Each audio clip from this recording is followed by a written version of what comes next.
Hello, welcome to I believe this will be the fifth episode of the Rogue Council. I'm greeted here with my co-host Xanatos1138, as well as our first two guests to the podcast. So I'm going to let you guys have our first introductions. I'll start with Alanis. Let's know where you're from. All right. Hi, I'm Alanis. You can find me under Nana Kyber on TikTok, Twitter, and Instagram. I also have a podcast called Sith Faced, and you can find us on also TikTok, Twitter, and Instagram. And I think all streaming forms. I'm like super stoked to be here.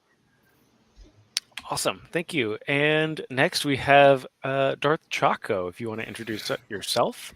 Yes, hello. I am Darth Chaco on Darth Chaco on TikTok, on YouTube, Darth Chaco 7 on Twitter, and that's all I do. And I also have the High Ground podcast Wednesdays at 5:30 p.m. Pacific time, to which all of you have been guests at one point in time. Awesome. Yeah. As well as Dyad in the Force with my own Dyad, Element 7, which is Saturdays at 5 p.m. Pacific time. Yeah, super stoked to be here. Thank you for the invitation. Thank you for being here, both of you. I'm really excited about this. And also, let's get our co-host, David, if you want to introduce yourself. Hi, I am Xanatos1138 on pretty much all social media, but I am most active right now on TikTok. Awesome. So today is going to be a fun day because this is kind of the lead up to our next episode in the movies that we're going about, which will be Solo next week. But today we're going to be talking about the side characters of Star Wars. So this is basically everyone from the background characters you see in the movies to your minor characters that may have a line or two, if at all. And then obviously the supporting characters like Han Solo himself. So I think I'm just going to get this done in chronological order, and we'll kind of start with like the High Republic / Old Republic and go all the way into the sequels. But I definitely want to start with a question. Who is your favorite non-human character in Star Wars? And Chaco, I'll start with you. Favorite non-human character is a tough one. And I say it's a tough one because, God damn it, Marchion Ro, you just keep growing and growing. And so I have to reassess my favorites every now and then because everything he does is so intriguing. Before that, I would have to say Thrawn. Maybe I have a thing for blue people. I don't know. That's fair. David, who's your favorite non-human character? Like any character? Any character. It could literally be someone you saw for a tenth of a second on screen. I mean, I would just go basic. I'd say like Yoda, but okay, that's fair. Alanis, I can guess who it is, but I want you to say it. So everyone is expecting Thrawn, but it's Thras. Okay. Ooh. I love Mithras Saphis with my entire heart and soul. But it's not that far away. No, it's not. But no, those are great. Unfortunately, this is why I love to have different opinions because David, mine's also Yoda. It's the problem with myself, David, and our other co-host Roddy is very much on the same wavelength with pretty much everything. We are a triad in the Force. I also have to give a special nod to my boy Plo Koon. I'm one of Plo's bros. He's the dude. But Yeah. no, I just I love Thrawn, but you're right. Like Thrawn, if you met him in real life, he would probably get on your nerves pretty quickly. But like Thras, you would hang out with. You'd be grab a beer bros. with that dude. Yeah. I firmly believe that you could hang out with Thras and have a wonderful time. Thrawn, it's like talking to like a wet piece of cardboard. Like we would not be cool in real life, and I know it. As much as the fan fiction I consume begs to tell me differently. The thing about Thrawn that I actually I'm rewatching the NBC Hannibal series. Literally the same person. Literally the same. Like Mads Mikkelsen's Thrawn. I mean, Mads Mikkelsen's Hannibal is just Thrawn, which makes me think Mads Mikkelsen should play Thrawn in live Lars, action. his brother. I mean, his brother Yeah. is. his Is he? brother. So yeah. His brother Okay. voices him. Okay, I didn't know that was related, but I'm not good with like actors and who plays feel them. that. I don't pay attention that much. Like it took me forever to even like Mads Mikkelsen is in Star Wars, but I'm like, put him back in. Who cares?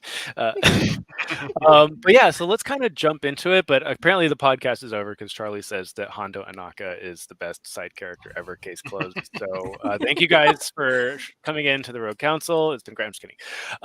Let's start with the old / High Republic. This is not restricted to canon or EU. Just everyone is welcome here. I do want to give a shout out to my boy Jakacha, who is the very strange alien in the Taurus Cantina that you talk to, and Revan is like, "What are you?" And he is this big. Oh, it's like bulbous. two people. It's two people, and it's like it's all I can think of is the guy from like Teenage Mutant Ninja Turtles, and I'm just like, yeah, this guy's great. I love him because he's like a smartass, and there's just the big, huge face. It's like, yeah, yeah. And I'm like, he's always been one of my favorite characters. Like, it's just like this really random, weird abomination of an alien, and I'm like, yeah, I vibe with this guy. But well, I didn't. Sorry, I just have to say, Saba 17. I think about her all the time. She's a big lizard lady. She's the best. I wasn't even thinking about Legends, but yeah, I love Saba. Yeah. I don't want to like plow through it, but there's so many characters throughout like the expanded universe that I'm just like, we can't be here all night.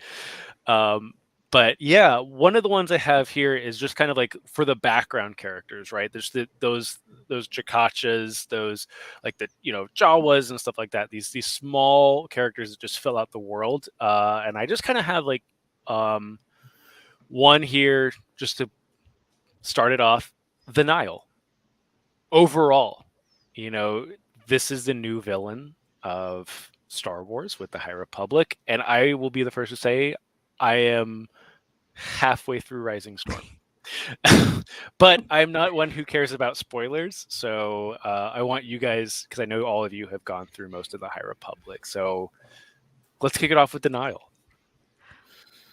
I just kind of like how the Nihil, they don't feel as polished as like villains, overarching ones that we've seen obviously with like the Empire and the First Order. Like they just feel like a little, like they're sophisticated, but they're like grubby little rats.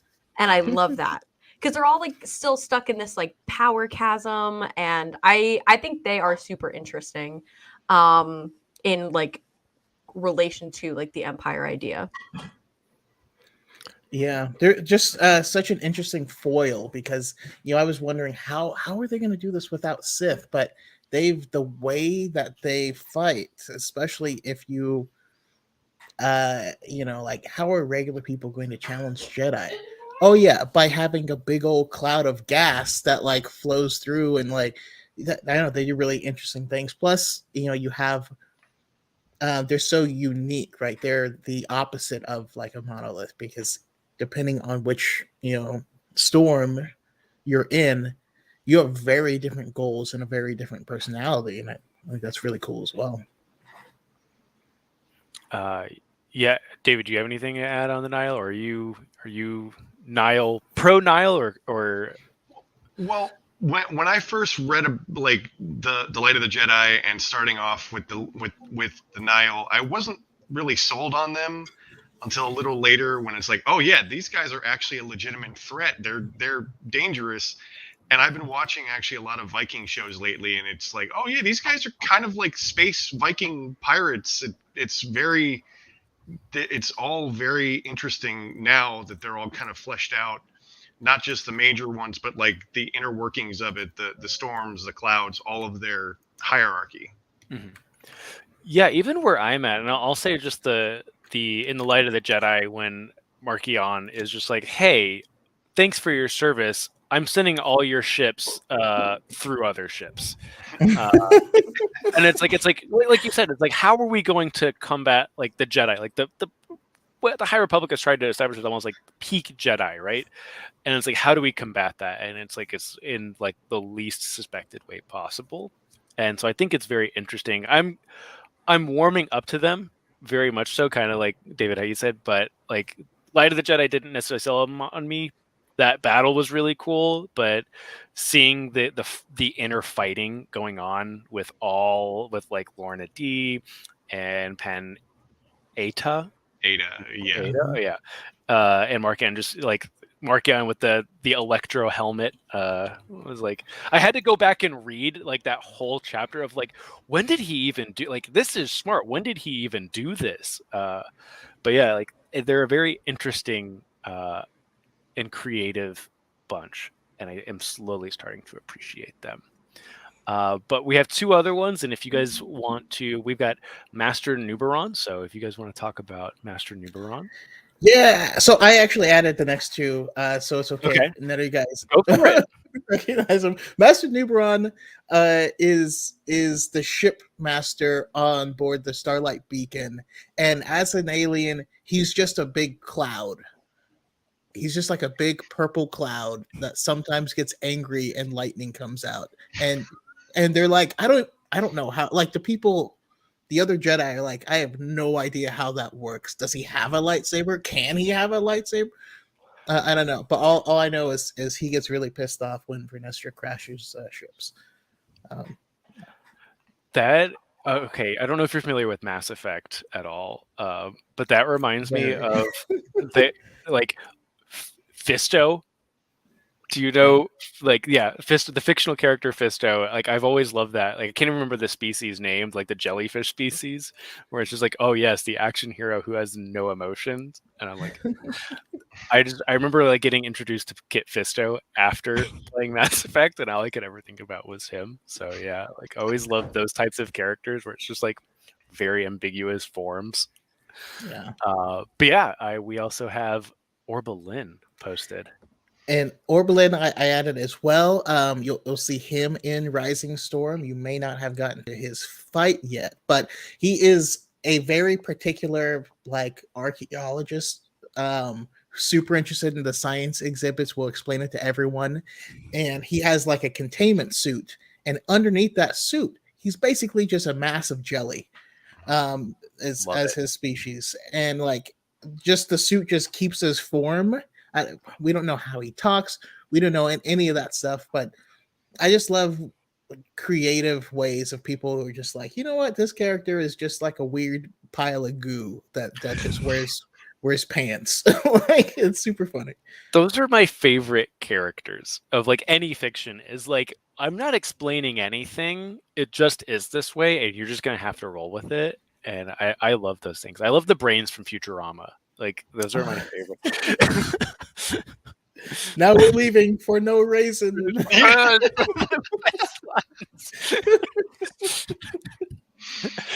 But yeah, those are really just really. I don't know if you guys have any other interesting background characters that kind of take place within the High Republic or even within the Old Republic. But Amber is here saying, "Who doesn't love a gummy archaeologist?" Yeah, he even uses that in a fight when someone breaks the suit. I mean, it was awesome how that worked. And I actually forgot that the shipmaster was a cloud. I just remember him being mad at Vernestra for wrecking ships. The character's so good, cloud. you don't realize they're just a cloud, a gaseous being. But yeah, I mean, kind of we move out, we kind of go back into the minor characters through this era, and the two that I kind of wanted to talk about more in the Old Republic versus the High Republic were like the two like sub-villains of like the first Knights of the Republic game. Calo Nord, I always thought was really cool. Just his like impatience with people and just the 1, 2, 3, and Yeah, then you get a I you felt get a like we've grenade. all died. We've Yeah. all died to Calo Nord. What are you Like, doing? What are you nah. talking about? Like, no, It's he's just not gonna shoot. You have to give it's- respect though to his goggles. I love Oh, it's them. so good. His outfit stands out more than any other character in the game, and I love it. It's just like what he's wearing is like you're like if you remember anything from that game, it's what Calo Nord looks like. He looks Yes. so cool. But yeah, I've always loved him. I've always loved the chance to die to Calo Nord, like on Terrace, and then like depending on where you go, how that boss fight can kind of play out. Like if you're on Tatooine, you fight him at the Crate Dragon. You know, if you're on Corbin, you fight him in front of the Sith temples. Like lots of really cool ways that game kind of like introduced him. The other one that I thought was really cool was Saul Kareth, the admiral that's always quivering beneath Darth Malak. And his connection to Karth Onasi, I always thought that was really, really cool. Just as that story that I ignored probably the first time I played the game, and how it just progressed more as you talk to him and you find out that like there's a character over here that just seems like he's in cutscenes, but he's such a pivotal part of your party that I was like, oh, this is really great. And I always liked Karth more, like the more I played the game, because I hated Karth when I first played KOTOR. I feel like the cool thing about like seeing these characters as like an adult is like when I was a kid, I experienced all of this by proxy because I am not a good gamer. So I always had to watch. And now like going back and looking at gameplay and stuff, I'm like, damn, this is so interesting. Like so much more than when I was like a kid and being like, oh my God, I want to play. So it's like cool to like relive it in a different sense. Yeah. Also, just the impatience of being young and like not talking to everyone all of the time. Yes. I mean, that was when I was really young. As soon as I got into, and this is why I love this game and like Mass Effect, which same writers. Yeah. It's the depth is just staggering. You know, it's I don't know, it's wonderful. Yeah, KOTOR is always going to have a special place in my heart. You know, I played it as a teenager, and then I still play it today. And it's like even now playing it, once it came out on Switch, I was like, I'm finding out more and more about some of these characters, and it is its own little pocket universe that I think is really, really cool that Drew Karpyshyn and the team created. So I've always loved it. I don't know. Is there any other before we move into like the High Republic? Is there any other like Old Republic little characters you guys are fans of? It could go on. Honestly, there's too many. There's too many to name, but there is specifically from the book Fatal Alliance, both of the bounty hunter, which was a Jet Nebula. Great name. It was just a really interesting character, and then like the Sith girl that was like the daughter of Lima Xandrit. And now her name is escaping me. Like I don't know, there's so much, but like I spent the Old Republic was my favorite, and I was absorbed in that universe for such a long time. It's still one of my favorites. It's again, I'm not a stickler for what is and isn't canon, but the Old Republic is one of my favorite eras of Star Wars. I do have high hopes that the remake will get canonized in one way or another. Yeah. I know it's unlikely, but I'm hopeful. If Star Wars I got money against that. If Star Wars taught me anything, it's to have hope. So here's the hoping. I think it would be a creative way they could do it, or they could have a creative way. But we'll kind of move into the High Republic with the minor characters, and the one that I thought was interesting, and he's very minor in the beginning of Rising Storm, is Diz or Deez, depending on how you say it. I always like bird people. And having a Force-sensitive bird pilot is like something that just tickles me perfectly. Of like, yeah, this is who I would be in a Star Wars universe, as a Force-sensitive bird person that flies really well. And he was done dirty. Little wing blades. Yeah, it's so good. I would love to be like in the writing room when they're like coming up with all of these like side characters and species and all that. Like, I would love to know the outtakes. Like, what are the things that they're not putting in here? If like Force-sensitive bird person got in, what got out? That's what It's it's nouns that pertain to Star Wars and a dartboard is how they do it. Like color-coded darts. Like, okay, here's some green darts. Okay, force sensitive bird person pilot. Great. Make it a character. perfect. Sentient rock that can deflect blaster bolts. It's a dart. No one can convince me otherwise. This is a dartboard. Just yep. That's a character. Yeah, I did like him. He was definitely done dirty by Markion. Like everyone. Yeah, it's turning out that way. No one is safe from Markion Row. But it's definitely one of those things of like I was like, I wonder where they're gonna take this character. And they didn't take him anywhere, unfortunately. It took him right underneath a boot. But my cat is going crazy. But one other character I thought was really cool was Kevin Tarr from Light of the Jedi, and his big, huge droid computer that needed to be cooled. And all I could think of was a bunch of PC gaming nerds going crazy during that whole section. It was like, oh, I could cool it better. But I always thought he was cool, just like him trying his best to help the Jedi, and the Jedi were like, we need this torque now. But I liked him. He was one of the standout characters for me in Light of the Jedi. I was like, Kevin Tarr was really cool. He's just a big nerd to try to save the Hetzel system.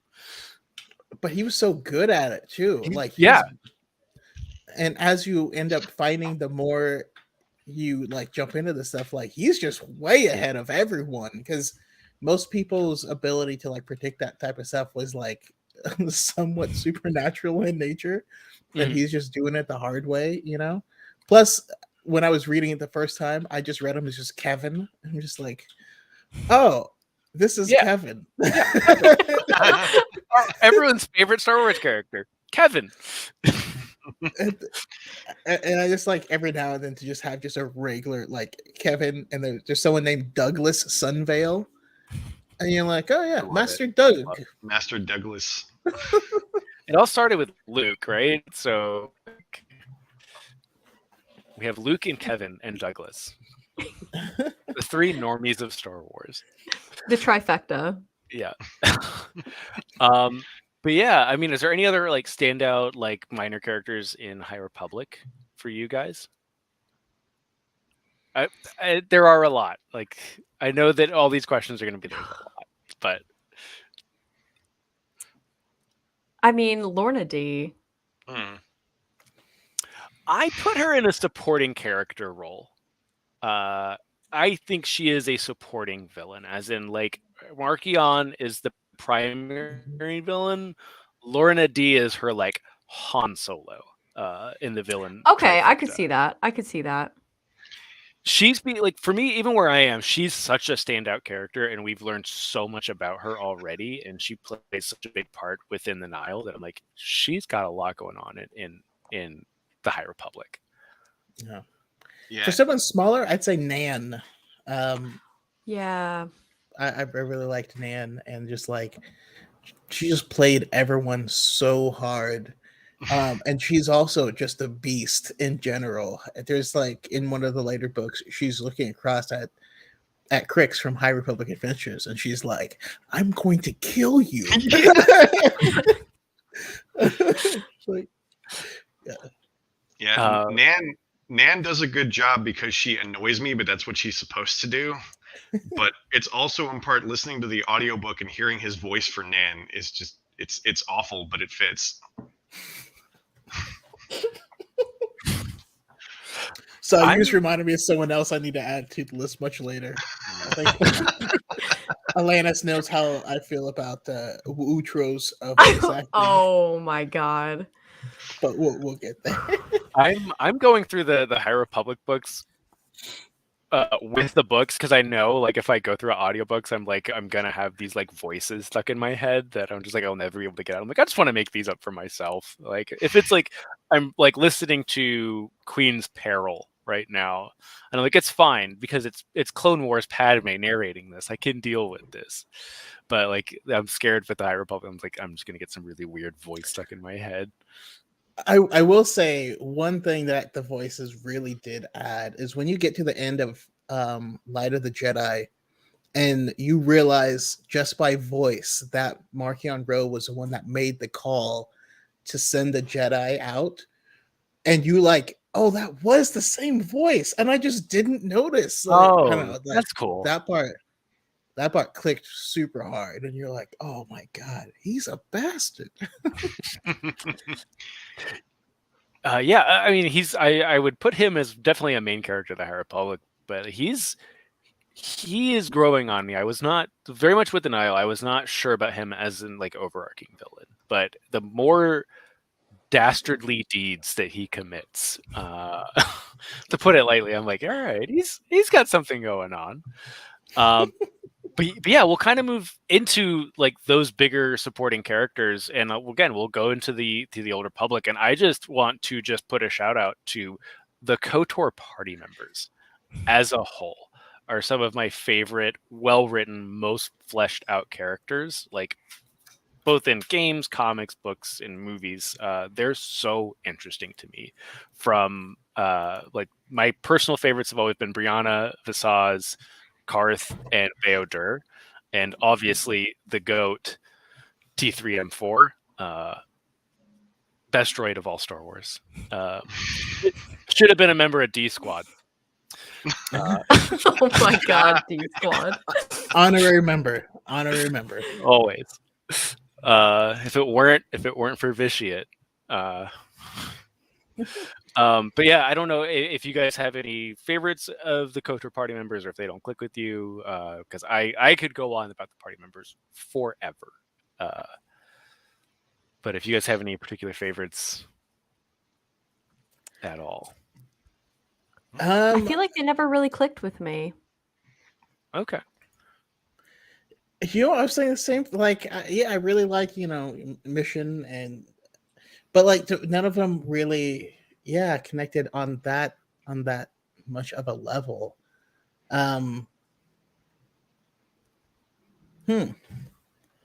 Yeah, sorry. That's okay. I have one. Didn't really connect with him per se, but the one that stands out is HK-47. I like HK-47. I liked him more in 1 than I did 2. I know he's a smaller part in 2. You have to build him again in 2. But he was, and this might be blasphemy for the Star Wars fans, C-3PO never did it for me. Like the comic relief of the droid never did it for me, but HK-47 did. Like the like I have to tell you what I'm inflecting first before I say it. And then also calling everyone a meatbag. Yeah, those two main things are what stand out for me. But other than that, like, I don't think Bastila counts because she's more of like in the main story. Everyone else, was kind of just there. Yeah, there's definitely like I've always liked Darth Nihilus, not because of like he's a super cool Sith Lord that everyone thinks he's so edgy to like. I've always liked him, and the Nihilus Visage relationship has always really stuck out to me as to like how bad the dark side really is. And like with KOTOR 2, like doing like it was a very ambiguous what is good, what is bad, and letting Visage have like, I want to be good and give Visage closure, and she's like, no, you screwed up. You let her go back in that room. And it ends up like poorly for her. So I've always really liked that relationship overall. As like, that's why I really like Darth Nihilus, is not just him being like, oh, I eat worlds, figuratively. But yeah, I always like that relationship. And then the other one I have is Satele Shan from the MMO. I've always liked Satele Shan and her story and her connection to the game. Oh, okay. I'll let you have it. Sorry, you just opened up a whole can of, because I wasn't even thinking of SWTOR. We got my girl Vet, we got Kim Val, we got Calio, Kira. Kira Carson, Lord awesome Scourge. I have mixed feelings on Scourge. It's your fault. Revan failed. No, Not wrong. no. But one character that I just love as a side character, just because just the voice acting, the vocal lines, and I can't remember his name. The Deveronian. Oh, I know who you're talking about. Yeah. He's just kind of a douchebag all the time, but in the best ways. Where he's like trying to make a sale. He's like the like early stage Hondo Onaka, but like meaner. Yeah. There's the one thing that always kind of overwhelmed me about SWTOR is how many big players there are in that game. That like I've gone through most of the storylines in that game, but not all of them, and I'm always like, oh god, who's this person? Wait, which party member does this person get? But I've always loved that game, and the Jedi Guardian story always stuck out to me the most. Not only because you did get Lord Scourge as a Jedi party member, I was like, this is ridiculous. And then reading the book afterwards, like, this is more ridiculous. But yeah, there's obviously a lot of people in KOTOR and SWTOR that we could go on and on and on about. The last person I kind of want to touch in that era would be Darth Zana, which is a little bit later from the Bane trilogy. I've always really liked Darth Zana as a concept of the character. And again, kind of that like, let's show you how bad the dark side is. Because I think just the way like she interacts with Bane and the way she overcomes Bane is very, very interesting. I don't know if you guys have any thoughts on Zana. Oh, I freaking love Zana. There's that scene where she's trying to find a potential apprentice, and she finds she gets ambushed by the people from the team that she betrayed, and then she's like, okay, well then I'm gonna make you go insane and torture you with every horrible thought you can possibly imagine, and that's just funny to her. And you're like, God damn it, she's dark. Yeah. I don't know, David, I don't know if you have anything on Zana. I just finished recently the Bane trilogy, and she was definitely like the whole concept of Sith sorcery was fascinating. And even though she's the bad guy, I was always like, she's about to make them go insane. Like I was always, this part's going to be badass type of stuff, especially that part that Chaco said stands out. Yeah, I love her. Alanis, do you have any Old Republic faves, or are you frozen? Oh, okay.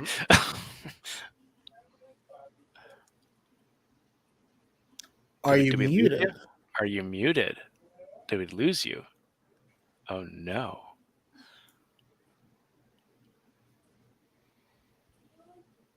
Well, I think you're muted, potentially, maybe. What I can do is we can move quickly into maybe a High Republic character. I think a fan favorite supporting character would be the Wookiee Jedi, Buryaga. I do like Buryaga. We lost Alanis. I do like Buryaga, and it is nice seeing these unconventional Jedi species. And he is the most wholesome boy and the sweetest boy. But yeah, he's one that was a big standout for me as far as like the other Jedi outside of the mains like Avar Kriss and all of that. Of like, a Wookiee Jedi, super cool, but just like how good of a person he is, and never does anything wrong. But yeah, I don't know if you guys have any thoughts on Buryaga or any of the other like smaller role Jedis within the High Republic. What's interesting about Buryaga and Vernestra's apprentice. I'm blanking on his name. Emery, Emery. Canteros. They're they're both super sensitive to everyone's emotions, so they have to like learn to keep under control and not get overwhelmed by crowds of people. I just thought that concept was really a very interesting new approach for Force users. But Yeah. Let's see who jumps out. Ram, I love Ram, but I think he might be kind of getting into the main character type of position. But my guy Geode, I love Geode so much. yes, Just like the joke of him and how that's played in the story, like when Reith first goes into the kitchen and Geode is there and he's like, did they move the rock to mess with me? Like, what the hell is going on?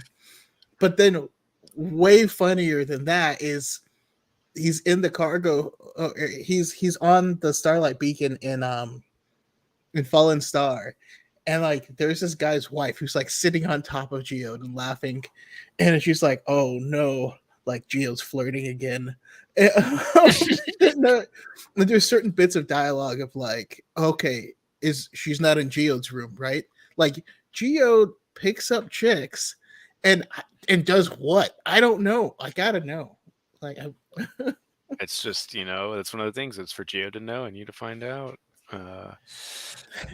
Draw me a schematic or something. I don't know. Yeah. I need anyone know any good Geode fanfic? I'll search Geode on AO3. Probably exists by now. In detail is my guess. But yeah, I mean, kind of moving on, we talked a little bit about Lorna D already. I do really like Lorna D. I'm almost in the camp of like, I like Lorna D more than Marchion Ro within Rising Storm so far. That's me. She just is like, there's where I'm kind of at is like just past the point when Pan is confronting Marchion and Marchion kind of pulls a 180 on him and is like, I'm going to get everyone on my side again. And Lorna D is just like, whoever wins is who I'm going with. I'm not messing with anyone. And I'm like, yeah, she's smart. That's what I would do. I really do enjoy it. Gets better. Yeah. There are comics, I believe, about her that I'm interested in reading, or there's a small book about her. Tempest Runner. It's an audio drama. I'm interested in that because I do like Lorna D quite a lot. She's proven to be very interesting and like ruthless in almost a mild way, which I think is a kind of an interesting quality to have. And other than that, I think another High Republic like supporting character I think is really interesting is Lina So. I like her a lot. She gives me, if Padme were to be in power at an older age kind of vibe. I really do like Lina So a lot. And I just like her, like, I don't want to say understanding of the Jedi, but like she gets it almost 100% of the time. Yeah, I assume she dies. A good person. She's just a good person as well. And like you keep expecting, like, oh, there's some secret undercurrent, and she's actually evil, and there's not. Yeah. And how it kind of puts certain things into context, and also I'll shout out Tia Toon, who you get briefly introduced to, because he seems like he's just the worst, but when you find out, like, oh no, he's a good guy. They just disagree. Yeah, even I just it is like, oh, this guy is not the vibe, right? But then you're like, he's not doing anything wrong. It's just like, yeah, just that opposing view, and I think it's so interesting that what I think Lina So really does represent is like the High Republic of like. The Republic is doing good. The Republic is doing its best. Nothing's perfect, and she's not perfect, but she's at least trying, and I think she's doing a really good job. And I think she's a good representation of what the Republic is supposed to be, versus what it has been and will become. So I really like her. But then we kind of, I mean, unless you guys have any other kind of like more supporting High Republic characters you want to chat about, we could move on to what might be the biggest, most densest list of characters that exists potentially, which is the prequels and Clone Wars era. Because I have just recently finished the Clone Wars for the first time. That last season hits pretty hard. You finished it. How was that? I finished it. I won't spend a whole lot of time on it. I did really enjoy seasons 5, 6, and 7 all the way through. 1 through 4, there was definitely some really, really good stuff in there. It wasn't grabbing me. It was like something that I would have to like, okay, I guess I should watch the Clone Wars and get a little bit further. Once I hit season 5, I was like, okay, we're gonna go through this. Yeah. I got to see what's going on, next. I think we might have Alana's back. Hey! Hello. Sorry, a poll went down, so we're running on 5G and a prayer. So Nice. Hey, Wow. Wow. 5 I heard the gives signings, sirens. apparently. All right. Yeah, there's nothing you can do about that. That's what they call acts of God, basically. Did we lose you again? Oh no, are you frozen? Oh no. and here and there. This is not my Here- day. That's okay. Maybe. If you may, I can hear Maybe, you now. possibly. I can hear you now. I can hear you now.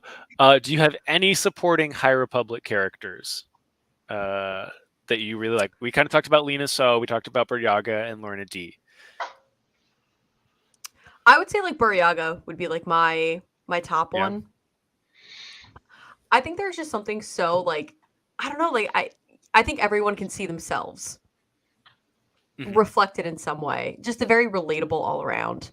So I think that was where like my heart went and Yeah. then shattered. But He's such a sweet boy.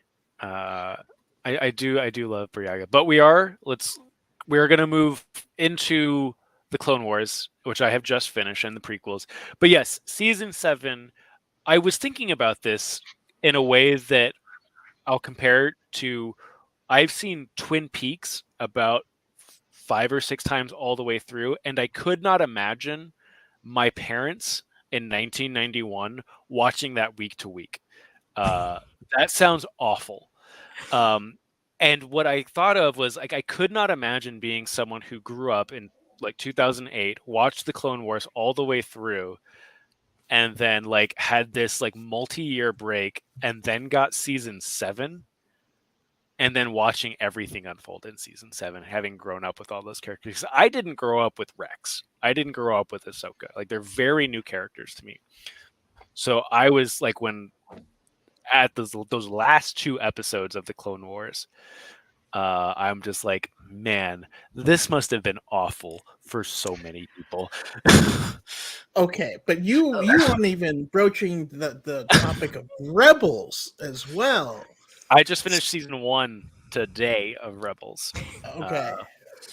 Rebels also just gets better as time goes on. I But, really like season 1 of Rebels.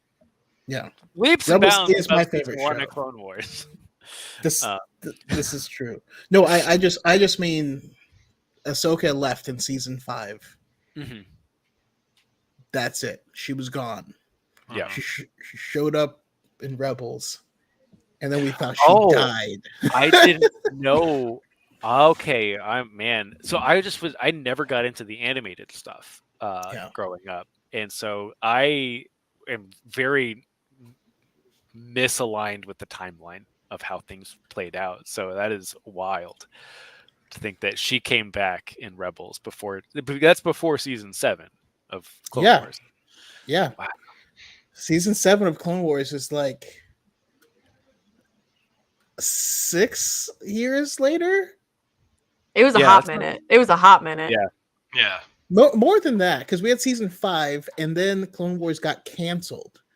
Mhm. Season 6 was a Netflix only thing that happened later. Oh, I didn't know that. I thought that was still Cartoon Network.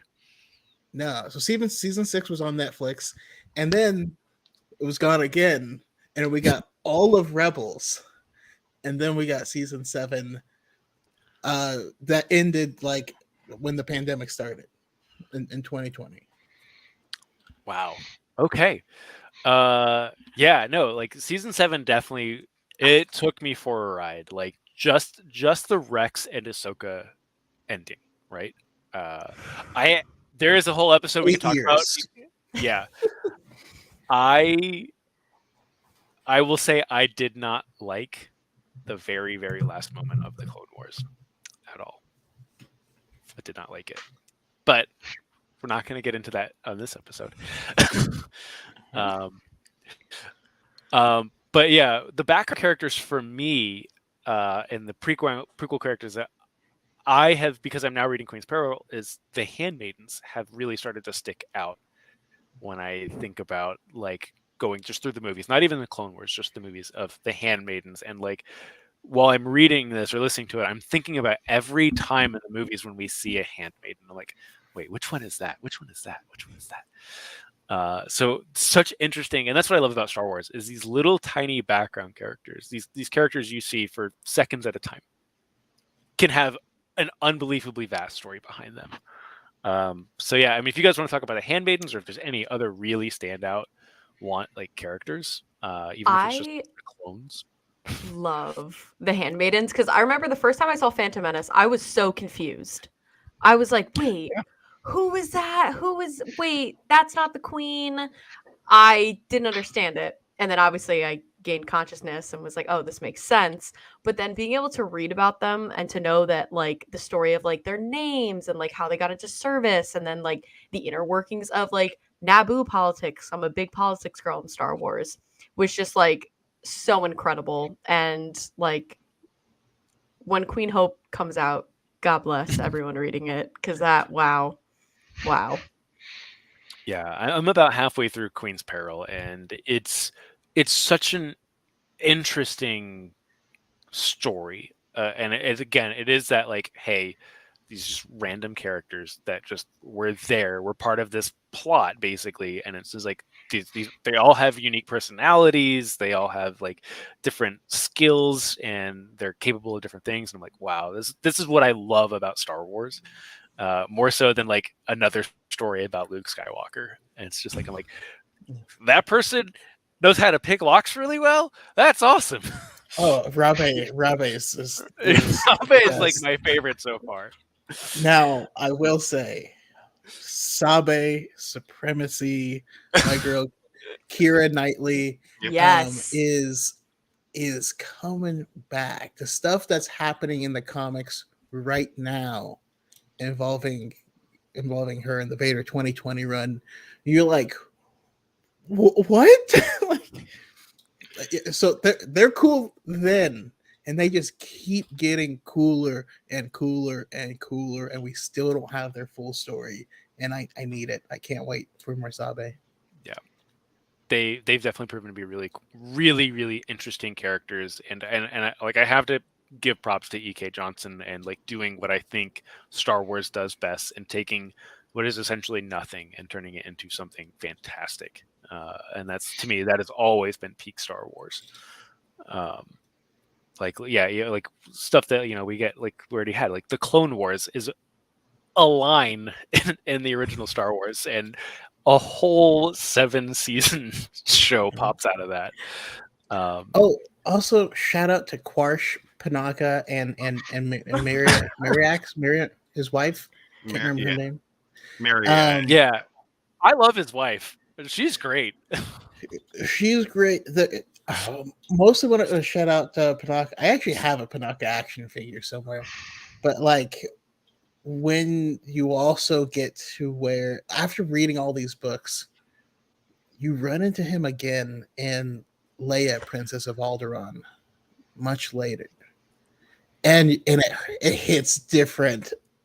Of like he sees Leia and it's like, holy shit, like that moment.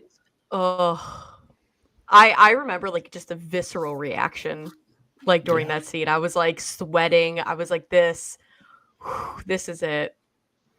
It was like the most tense meeting, like where like Leia has no idea what's happening, but it's so good. Yeah, I mean, I almost feel like I'm harping on it, but like that's what I love about where we are in Star Wars now is just like even rewatching Attack of the Clones just with the Book of Boba Fett existing, it changes that movie.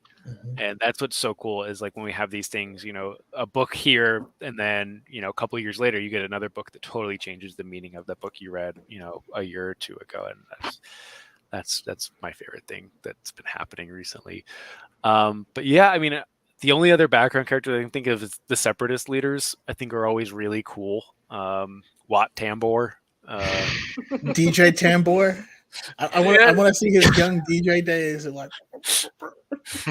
I love him so much, and I was like the Techno Union. Like, yeah, tell me more about the Techno Union, buddy. And you're like, does he have feet? Does he just kind of float? Does he have wheels?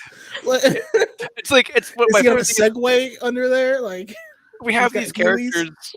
We have these characters you're talking about, like, oh yeah, it's like it's jelly, but in a case, or it's a cloud. It's like, yeah, they're species that have evolved past like physical needs. It's like, nah, this dude just like like hoverboards for life, baby.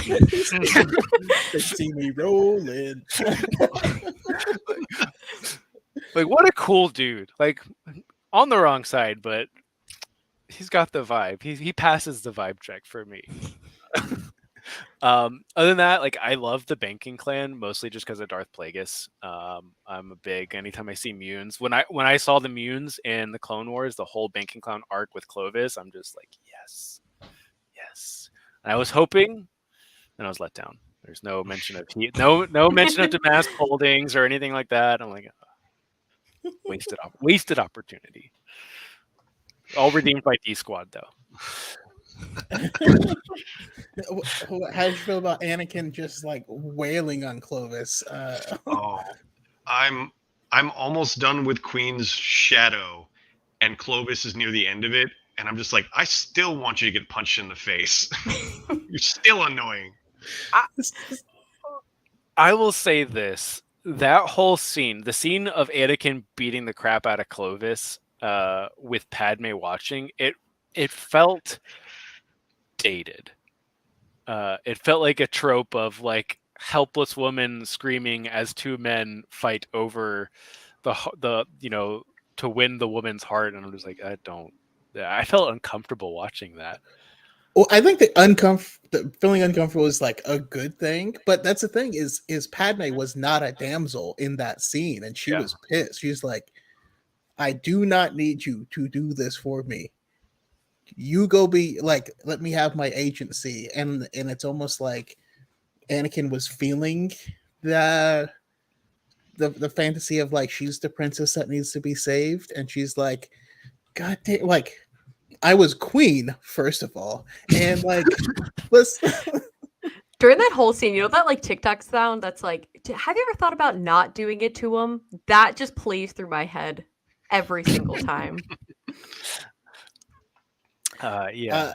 I see Darthman87 bringing up Master and Apprentice. Shout out to Pax and Rahara.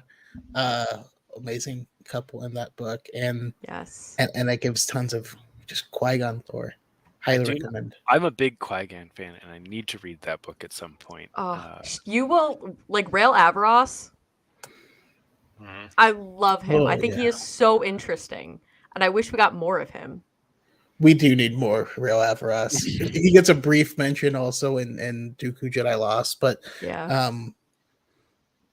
that's the side character for sure. Yeah. Rael Averross. The two. There's a lot of minor characters, especially when we get into the clones. When we kind of get into characters like Fives and Wolf and Fox and all of them. Commander Doom. Yeah, there's so many, and the Fives arc for me was a big one that really like hit hard. Just that whole sequence was really cool. Finding out the involvement of the Separatists with the Kaminoans. And, rest in peace, my boy Fives. Spoiler warning for the very old show that I'm just new to. But You're going through it right now. I feel you. I just watched Harry Potter, the Half-Blood Prince, for the first time, and I'm still feeling that. What? I was never a Harry Potter person. I'm sorry.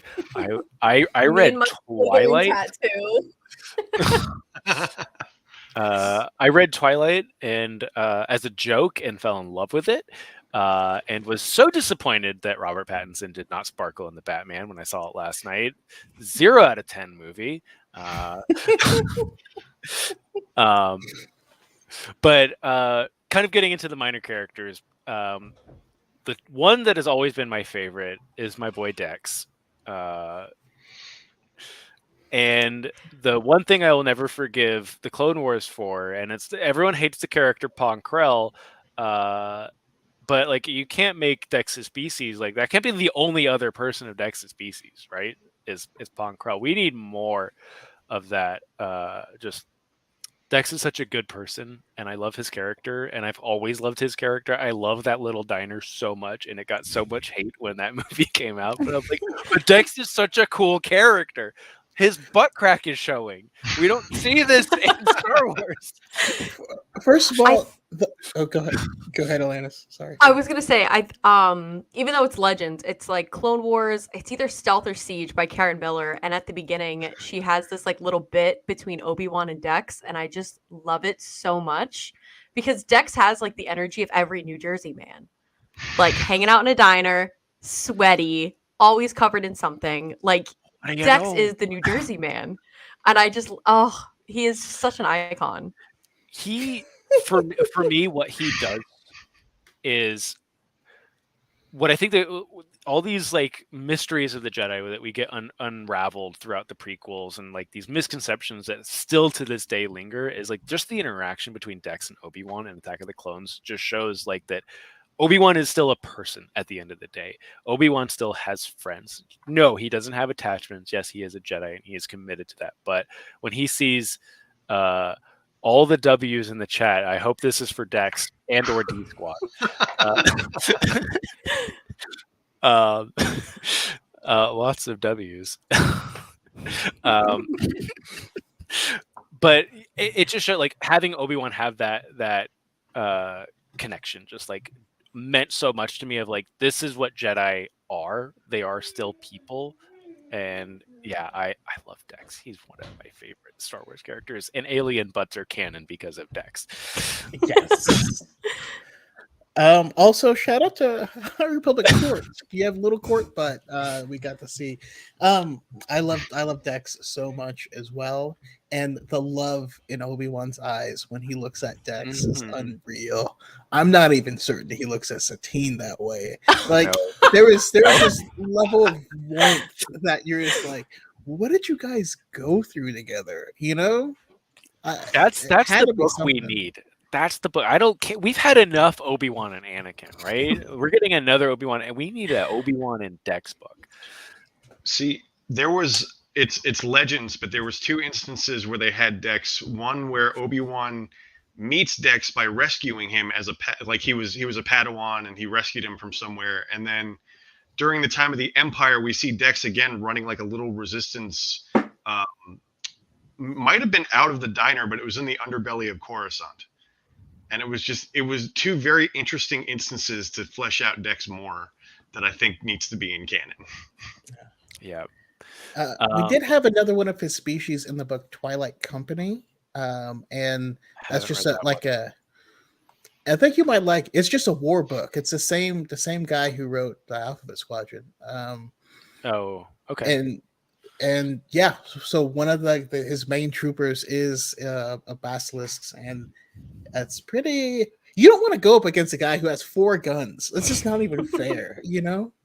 Yeah, I mean, say what you will about Pong Krell, like double lightsaber staffs is incredibly intimidating. And they do sound cool.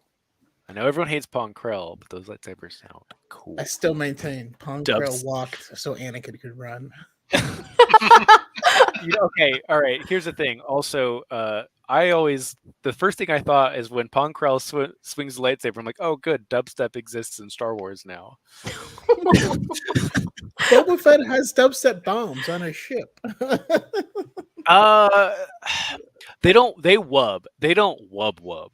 Ah, that's fair. That's fair.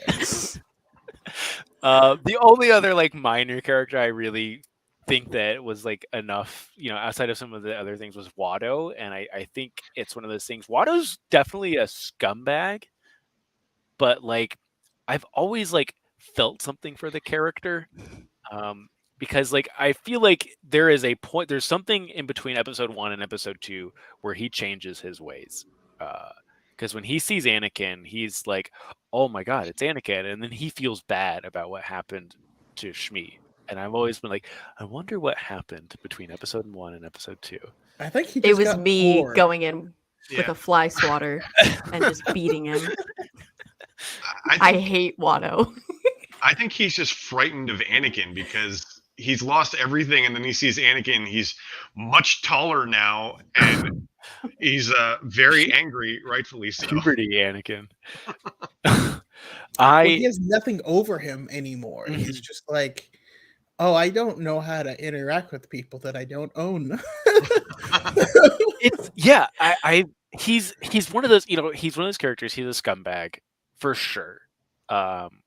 But I've always noticed like there is that huge difference, and it's Anakin's older and there's nothing that he can really do anymore, but I've always felt there's something that happened to him that made him kind of like get things straight with his life.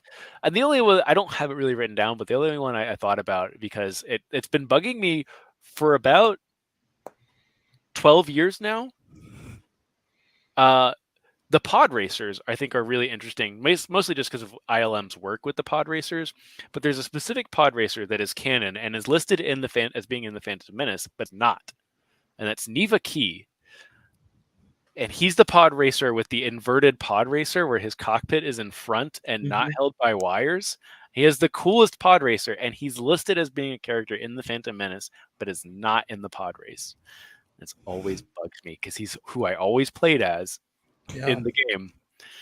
But I was like, I always loved him and Meeber Gascon should have a relationship. They are adequate sized for each other. I'm working on a fanfic already.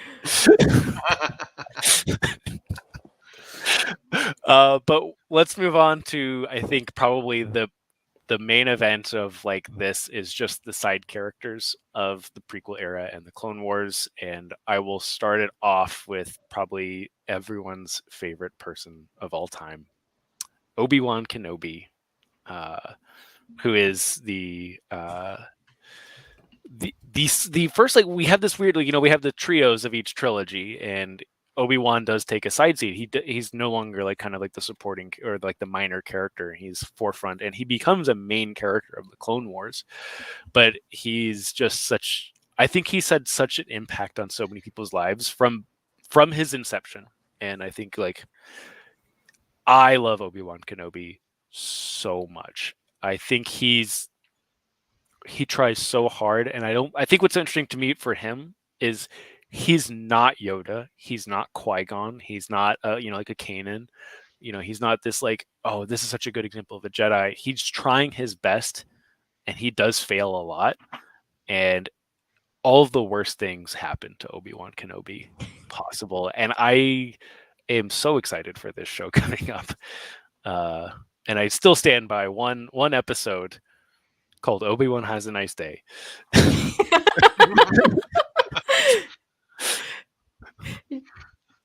But if anyone wants to go into Obi-Wan, I definitely open it up to you guys. I think we all have our own things to say about our favorite Jedi. I think my thing with Obi-Wan is like when I think of Star Wars, I think of Obi-Wan. Like he is always like the first thing in my head. He was probably one of the first characters that like I attached myself to. But what I love most about him is like, yes, he is like a side character end of things, but I think he adds so much to other people's stories no matter where you go. Like he has a part in Ahsoka, he has a part in obviously Anakin, like Satine. You can probably even like Darth Maul. Like he is just like there all the time. Mhm. And I think what makes him so special is he affects people in a very similar way, and like that he wants to help, but kind of a lot of times fails to do that. But he always tries and he always keeps going, and he's resilient and he has hope. And I just think he's perfect. And if he's free this Saturday at 7, I'm open. No, I fully agree. Like the thing that makes Obi-Wan special is that Obi-Wan isn't special. He's a hard worker, and he's just diligently like he's a grinder. You know, I've talked about it recently for like the first time, but I see a lot of Anakin in my sister, my older sister, of just being this naturally talented person who can do all of this stuff, and then like me, I've always been the Obi-Wan of like, no, I've been doing the basic forms for years. You know, like that's why I'm so good at it. But I like it's not none of this is natural. And it's just like just a grinder, you know, just do your thing. And that's he also contextualizes everything in Star Wars. When you think of like the Jedi, they're not perfect. We see that in Obi-Wan. Are the Jedi emotionless and stoic? No, we see that in Obi-Wan. We see Obi-Wan love and lose, but be able to let that go. So when we see Anakin fail to do so, we know that that's not a Jedi. That was an Anakin thing. We like he brings together. He is us watching the film, you know. Yeah, that's really well said. David, do you have any Obi-Wan You know, fun feelings? I don't think I can say it any better than what's already been said. Yeah, he's so important to so many people, and that's one thing that kind of getting into like content creation that I've really come to appreciate is how much someone like Obi-Wan has impacted people.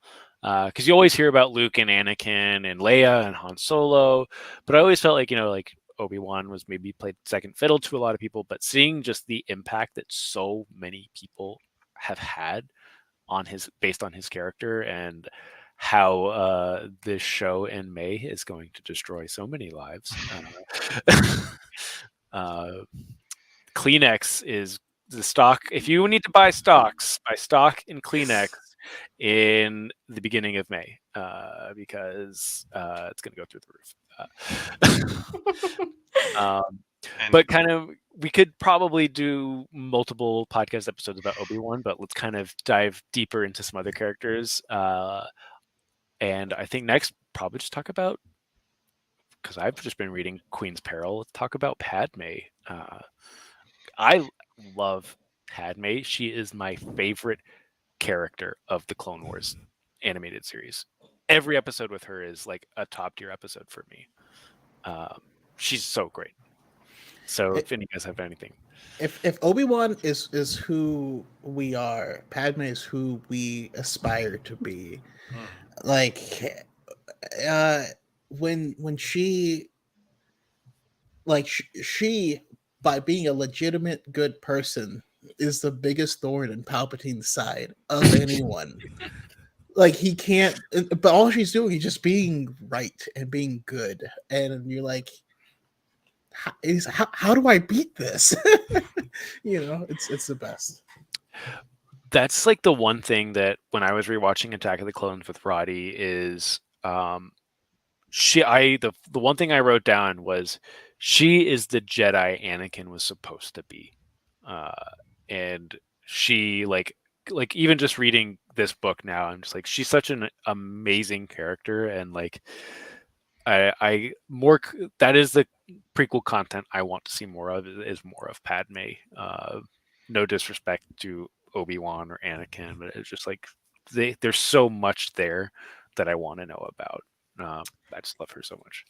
I think with Padme too, is she is probably one of the most like empathetic characters. Like she feels for everyone around her and cares more about everyone around her than herself. And I feel like we don't get to see that a lot. And the way she just displays it and carries herself is just beautiful. And then especially like in the books, it's just brought out so beautifully by E.K. Johnson that like I could talk about it for hours. Mm-hmm. Yeah, David, do you have any Padme thoughts? I am getting a nice perspective on Padme from people like Camilla, and reading Queen's Shadow is giving me like a lot more on it. The Clone Wars, and I'm really glad that a character like that is getting fleshed out the way she has. It's very mirror image of Leia, which makes sense. But yeah, no, I'm really I don't know. She is a very good character. Yeah, there's I'll say one thing. There's one line, and I can't quote it exactly, but there's a moment in Queen's Peril when like the handmaidens are bickering kind of in the suite, and they all it basically says like Padme made a motion like she was about to pull rank, but she never did. And I'm like, oof. Oh, she's so good. Like it's like this is a moment that like I think any other character in Star Wars that is in a position like that would do, but Padme won't. Like she knows the implications of that, and she's like, I'm like, that was like such a standout moment, just like that one little line of like, yeah, she could put everyone straight, but she doesn't. Did you already get to the part where they go to the concert? No, I have not gotten there yet. Oh, the concert. I've heard of the concert. I was reading some very colorful, super totally friendly reviews on the book that were cringily hilarious that referenced the concert, but yeah, the internet's a fun place. Yeah, well, I was specifically thinking when she comes back from it and has to talk to Panaka, who she just snuck out of, and he's like about to lay into her like he's her parent, and she's like, all right, listen, first off, thank you for your service. I'm the queen. You do your job despite like I'm not going to listen to you all the time, but one of us is the queen. That means you're going to have to do your job even if you disagree with me. Stand down. And he's like, yeah, good point. Anyways, let me know next time, I guess. Panaka is so endearing in that book that I'm always like, you sweet boy, you're doing your best. But kind of moving on from her to someone who's obviously is very new to me as of like kind of like going through Clone Wars this year, not new to everyone else, but Ahsoka Tano. And I'll just say this, and I'll let you guys, if you guys want to talk about it. I appreciated Clone Wars more when I looked at it through the perspective and like kind of like reflected on it as this is the story of Ahsoka Tano, not Anakin and Obi-Wan. And I think it is a much more interesting and impactful show. At least for me, it was when I was like, this is Ahsoka's story, not Anakin's. Because I really like her. I really like where her character went. The moment where she pulls off Rex's helmet in episode 7, I thought was such like a good, just like depressing bow on a gift. That I was like, this is her character of like, she's taking the mask off and looking this person in the face. She doesn't have to do anything. She doesn't have to use the Force. She doesn't have to use a lightsaber. She's an incredibly resourceful and compassionate person. And her just doing that, and Rex is like crying under the mask, and she basically just salutes him when they're getting ready to finish everything off. And I'm like, what a fantastic character. What a great creation that, I think, causes some continuity errors within the films. But I loved Ahsoka Tano, and I'm very excited because I've just gotten to Ahsoka in the last episode of season 1 of Rebels, and I'm like, yeah, all right. I had a feeling that Fulcrum was Ahsoka the whole time, and I was like, yes. I was like, it's either Ahsoka or Leia, one of the two. But yeah, I fully like Ahsoka. If you guys have anything on Ahsoka, I'm sure there's lots to dig into.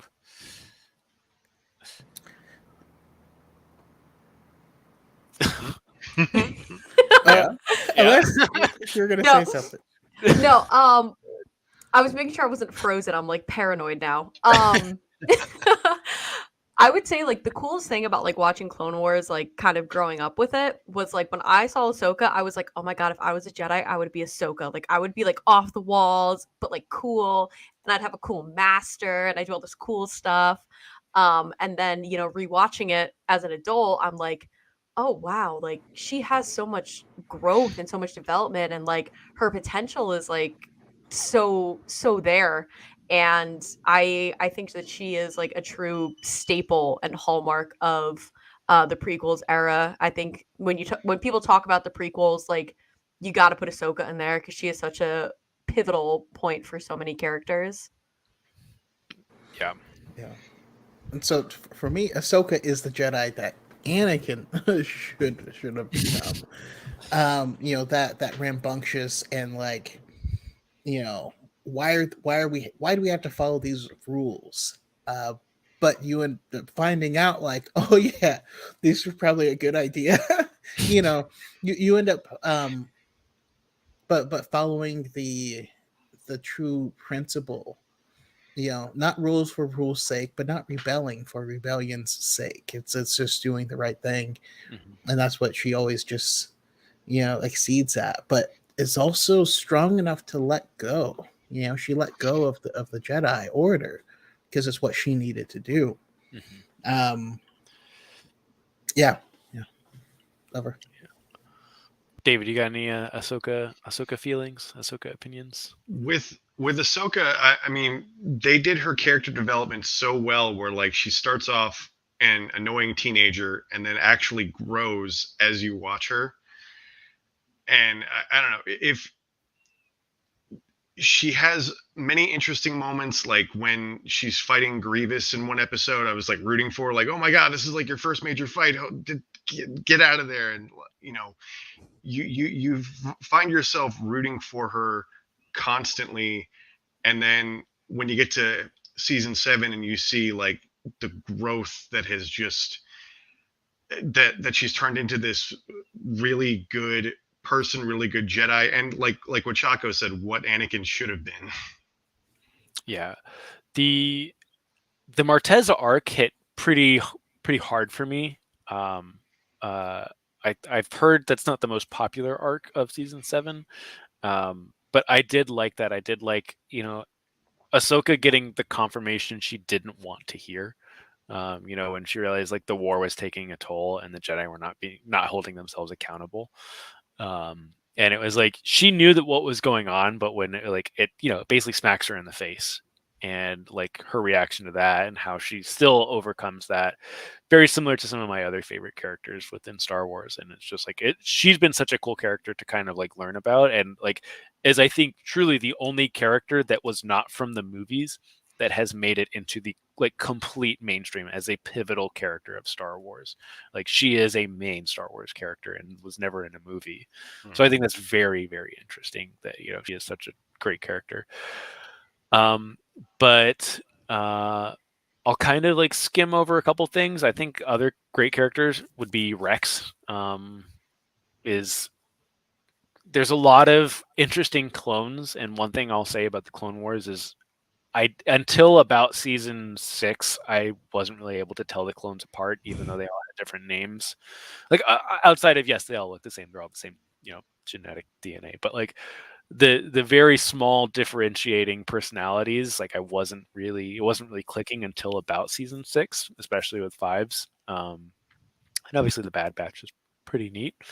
But Rex always obviously is the standout in all of that. And I think he's such a tragic character, especially at season 7, like with the masks and everything. I'm just like, oh my god, buddy. I hope he's okay right now. Just wait in Rebels. You're gonna get to see him. I've seen him. I've seen what he looks like. He looks precious. I don't know what happens to him. I just know what he looks like, and I'm like, You deserve that beard, buddy. Other than that, I think another good one is Qui-Gon Jinn as just such a fantastic. If ever we needed to know what a Jedi was supposed to be, it was always Qui-Gon Jinn. I've always loved him from the first time I saw him in The Phantom Menace as a kid, and he's always been such like anyone who says like, oh, the Jedi are evil, the Jedi are like they steal kids, and like, you know who Qui-Gon Jinn is, that's not true. Come on. I love Qui-Gon because like obviously he is like the Jedi, but he also has this like very weird moral compass that he follows of like he's like this is Jedi, but then he's like but this isn't Jedi. And I think that's something that's so uniquely Qui-Gon, and he does it in a way that doesn't come off as like pompous or arrogant or any of those like negative connotations. I think like you're right, he is the Jedi, and I would love like a Qui-Gon spin-off show. I know everyone has their opinions on spin-offs, but I would watch that. Yeah, I mean, Liam Neeson really hasn't aged that much, so maybe we could see something along those lines. He was always an older character, so probably could work. But kind of to round off the Clone Wars and prequels, I would say Asajj Ventress and Quinlan Vos as two really interesting, like as a supporting villain turned anti-hero almost of Asajj Ventress as a character I did not like at all until she turned on Dooku. She became, especially her teaming up with Ahsoka, I thought was great. I really like that part of the Clone Wars. I have not read Dark Disciple yet. Everyone tells me I should read Dark Disciple because I did not like what I like to call sublime superfan Quinlan Vos in the Clone Wars. We took this trip to God and Growth. No, I can see that. Yeah, when Quinlan Vos comes out, he's like, "Sup, bro?" And I'm like, "Oh God, no."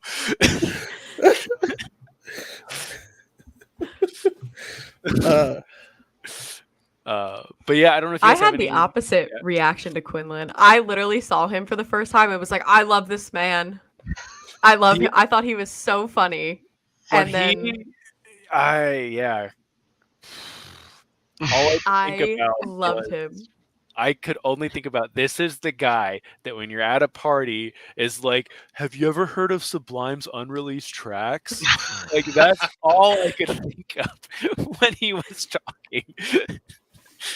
He's the guy pulling out the acoustic guitar, being like, "And this one's Yes. Wonderwall."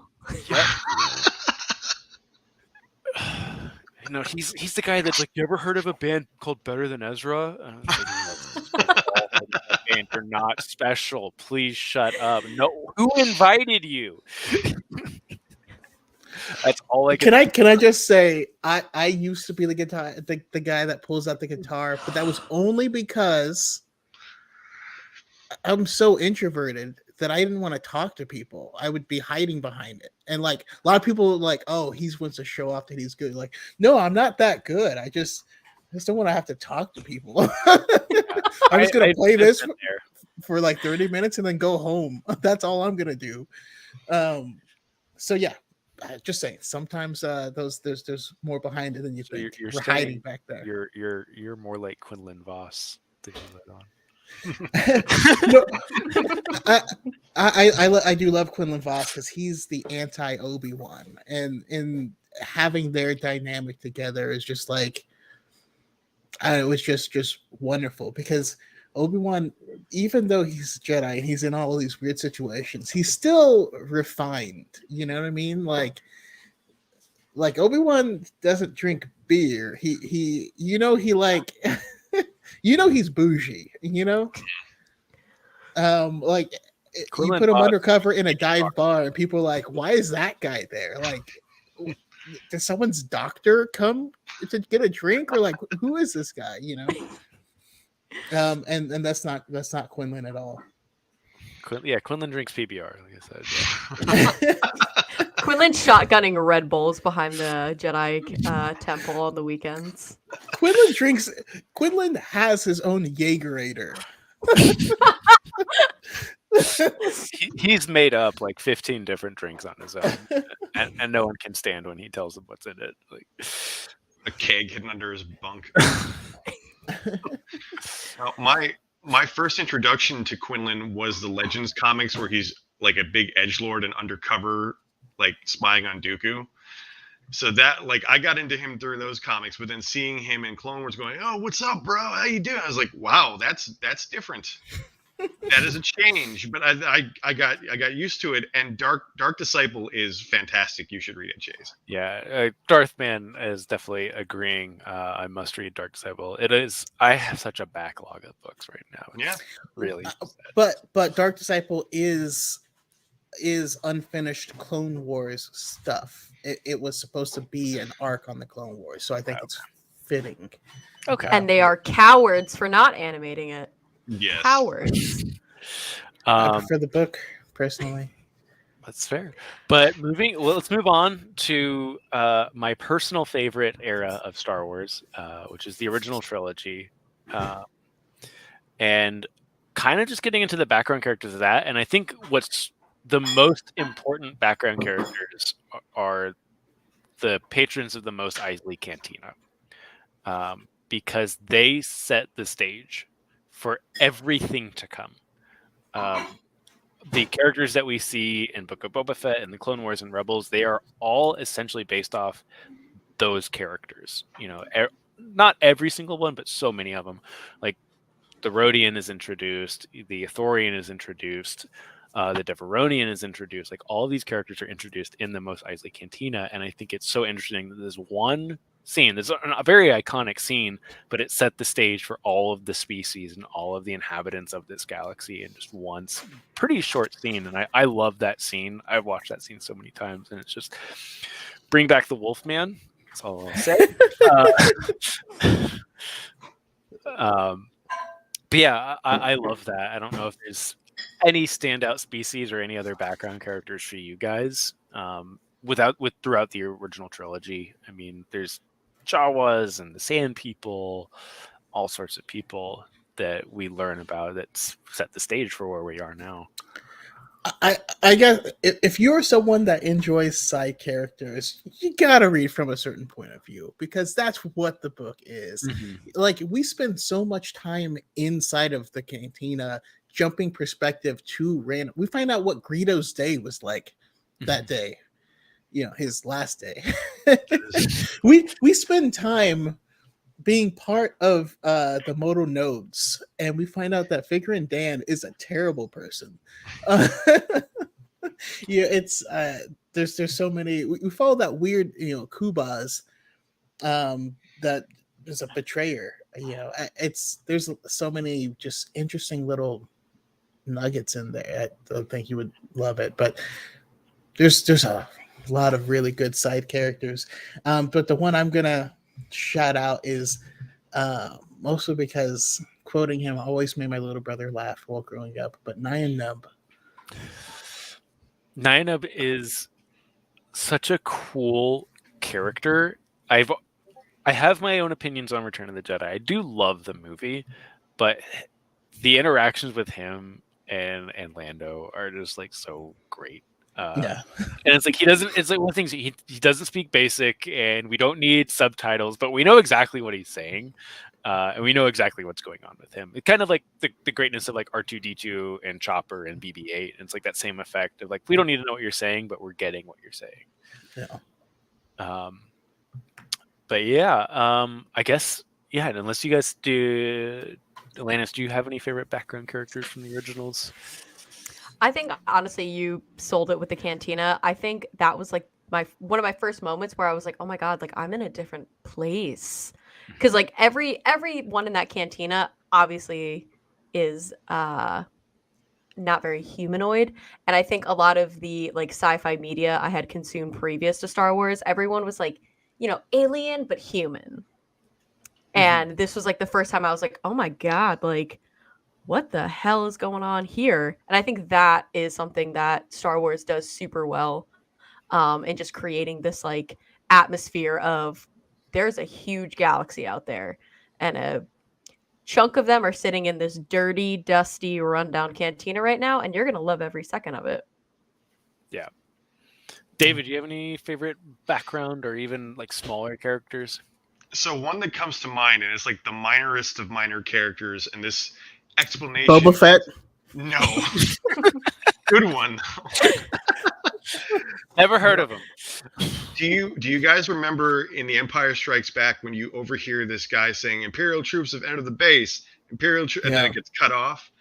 In a comic book, that is stated that is actually Mon Mothma's son that gets killed by Vader, warning the rebels that Darth Vader has entered the base, and then gets killed. Rest in like, peace. Even though that's not canon, it still adds like a little bit of detail to just that one little half line. There is a story in the for a certain point of view, and it's about the guy who walks in between Han and Leia when they're arguing.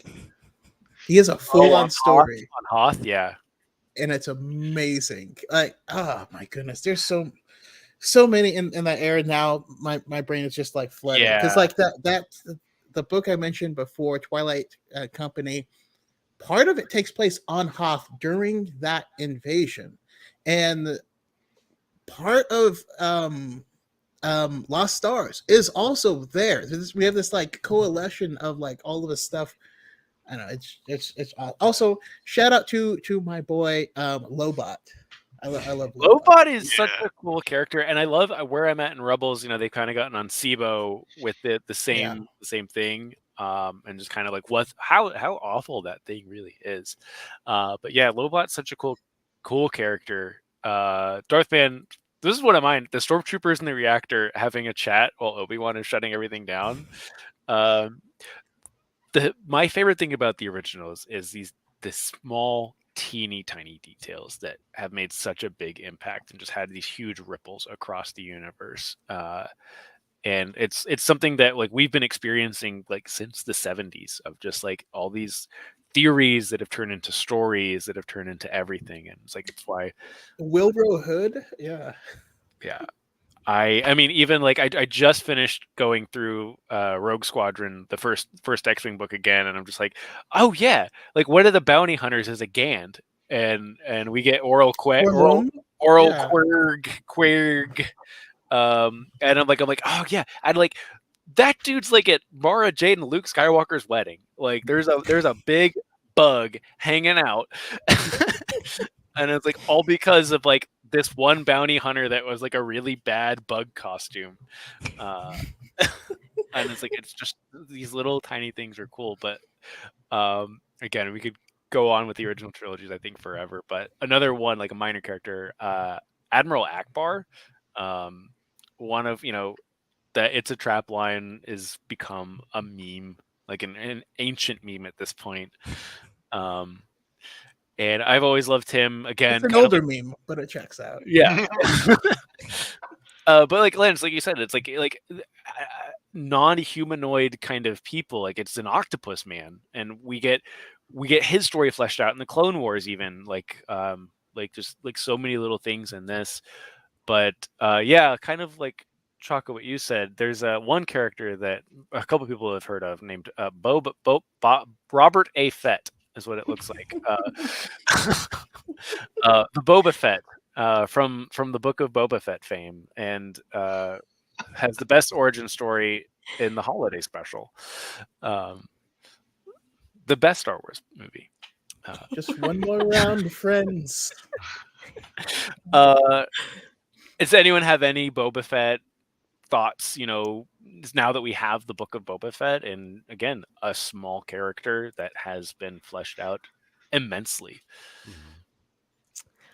I won't lie, like pre-Book of Boba Fett, I did not care about Boba Fett at all and was very vocal about it. I wasn't vocal about it, but I was in that camp. Yeah, I was like, I really don't care about Boba Fett, like, at all. I didn't care about like his arcs in the Clone Wars. I was just not into it. So when Book of Boba Fett came out, I was like psyched because I was like, oh, I can watch this like as a Star Wars fan and not as someone who is like categorizing like what someone's blinking pattern means in regards to the overarching story. And I really gained an appreciation of Boba Fett through that. And I think that they, to their best ability, like really help to flesh out his story and kind of where he can go from there. Yeah. My little brother was like, "Why did they cast that old guy?" And it was like, Justin. I have something to say. Okay, you know the TikTok trend of like name a character with the letter going on. I got Tia and I was like, Tamura Morrison. Oh, that is not a Star Wars character. He's just so ingrained in my head of like, yeah, Tamura Morrison. Yeah, it sounds like a Star Wars name too. So it's just like It does. But also, when I got E, I thought of Element 7, so I don't know what to do with myself. I got S, and all I could think of was Size Noodles. I mean, all I could think of is Size Noodles, just in general. I mean, yeah, it's a From problem. the bottom of my fluid sac. I totally skipped Size Noodles in the Clone Wars. I'm really sorry, Size Noodles fans like myself. David, are you a Boba Fetter? Not as hardcore as we've seen a lot of people being. I can appreciate the character, but like, I was very glad for Book of Boba Fett because now we have like clear canon answers and a lot more fleshed out on his character. But as far as a super fan, not exactly.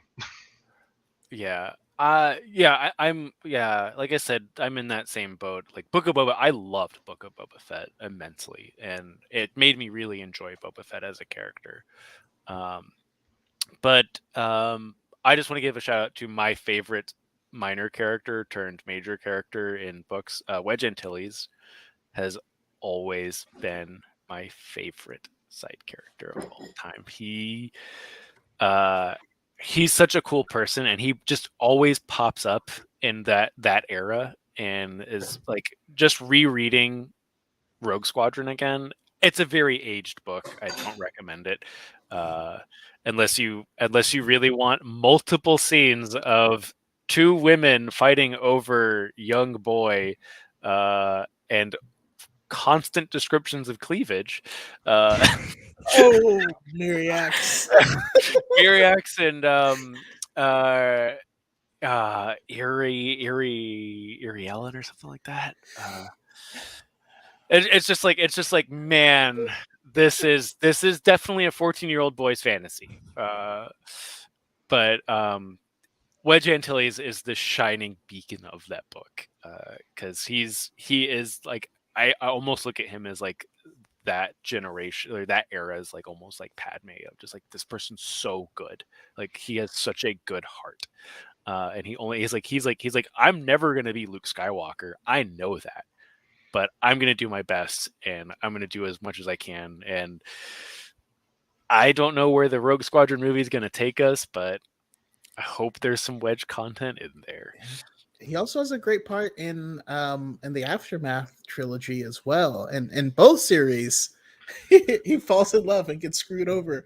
But at least in Aftermath, it gets better. I mean, he plays a good part in the Squadrons game as well. I was just really happy to see just like I played that game in VR, and so just virtual reality Wedge did something for me. I stopped playing it because I was like, this game feels like it'd be really good in VR, and I'm going to get a headset. And so I stopped playing it, and I never got one. It's worth going through. It really is. But yeah, we can kind of move on to, I think, the really big characters that are the side characters that now are becoming huge main characters. And we kind of, I'll start combining some of these in the interest of time. We have Han and Leia as like two super important characters for the entire saga. I think even in the prequels, that's kind of when we get them at the very end. But I wasn't a big Han Solo fan until the Solo movie, kind of in the same way with Boba Fett. But yeah, Han is always great. I've always loved Leia, and books like Bloodline like hit a special spot for me. I don't know if you guys have any Han or Leia takes, as they may be. I think with Han is I like Han just as a side character. I'm like, all right, he adds a little something. That's cool. He was never like one of my favorites or anything like that. Leia, on the other hand, I worship the ground that she walks on. I think like growing up, like I was like, that's who I want to be, like that and Anakin. But I better role model wise, Leia. I think she is just phenomenal and just so versatile and talented and amazing. Han, I'm just like, oh, cool. You drive a cool car and you have a cool dog. Love that for you. I mean, that's Han is the dog.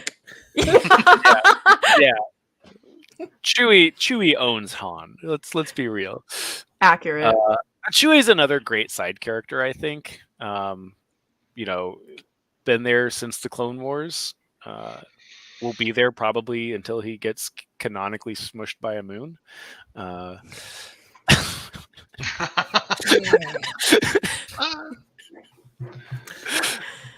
dare you, sir? That was a pretty badass ending for him, though. If it had to be that. That is a way to go out, right? If you're gonna go out, that's the way to do it. Like, no, the only thing that can stop you is a planetary object. That's impressive. But yeah, I'm a big Leia fan. David or Chaco, I don't know if you're a big Leia or Han fans, or if you're not a fan of Han Solo. I feel like that's becoming a popular thing, is not being a fan of Han Solo. You know what was funny though? Growing up, I felt like everyone was a fan of Han Solo, and I was the only person that wasn't like him. I didn't like him.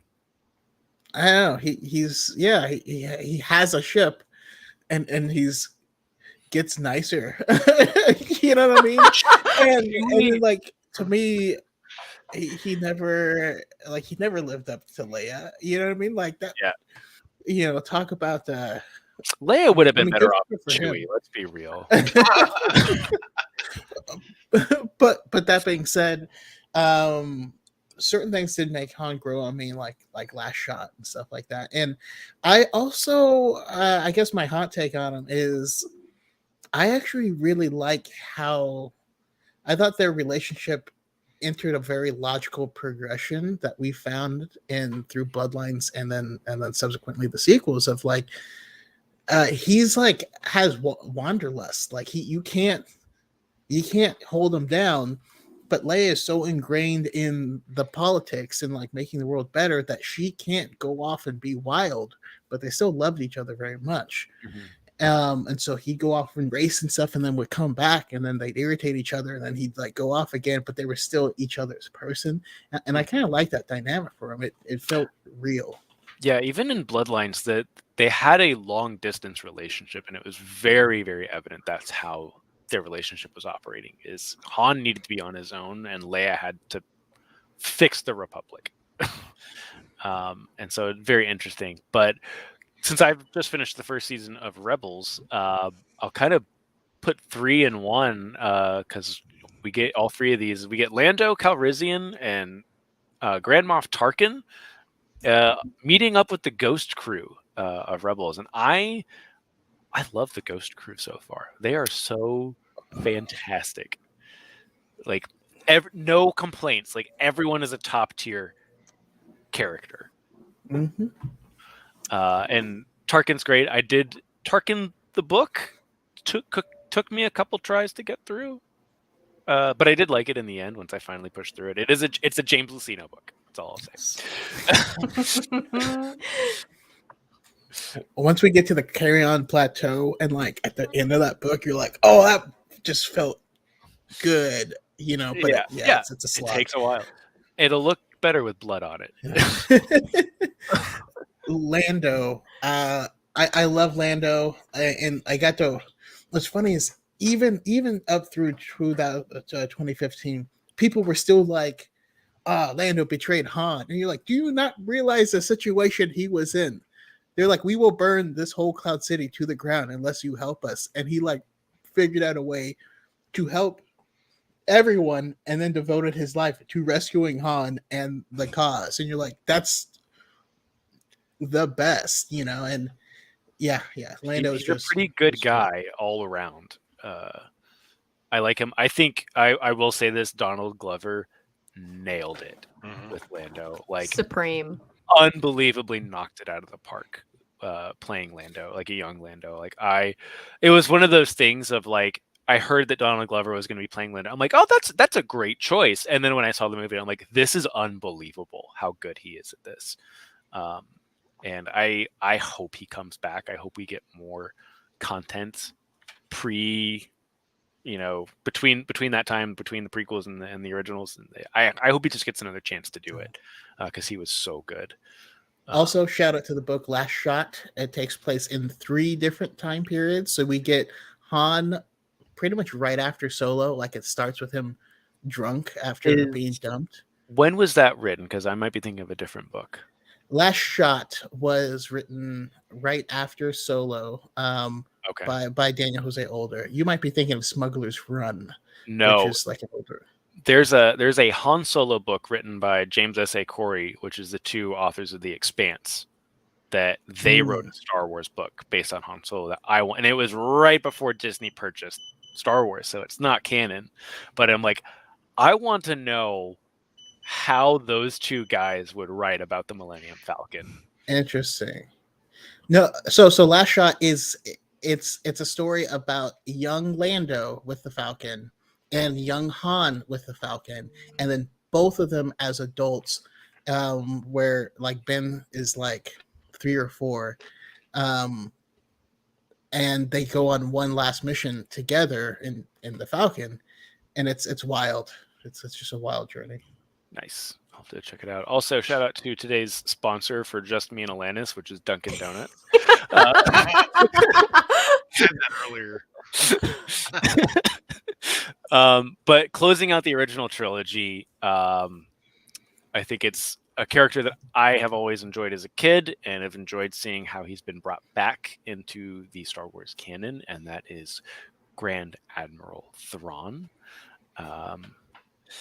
Which I'm pretty sure everyone here has some feels some kind of ways about Thrawn. I feel a lot of ways towards Thrawn. I genuinely love him so much.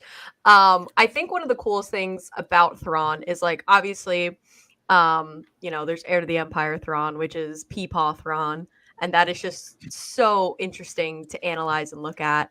And then to see him in Rebels, and now with the Ascendancy trilogy, I think his character is so interesting and so complex and so just multifaceted. And then off of Thrawn, you get the entire Chiss Ascendancy, and that's just filled with interesting side characters. And anyone who has any type of connections to Thrawn, I love. I mean, we all know my undying love of Agent Callus, everything that happened there, my undying love of Eli Vanto, and I think everything that Thrawn touches turns to gold.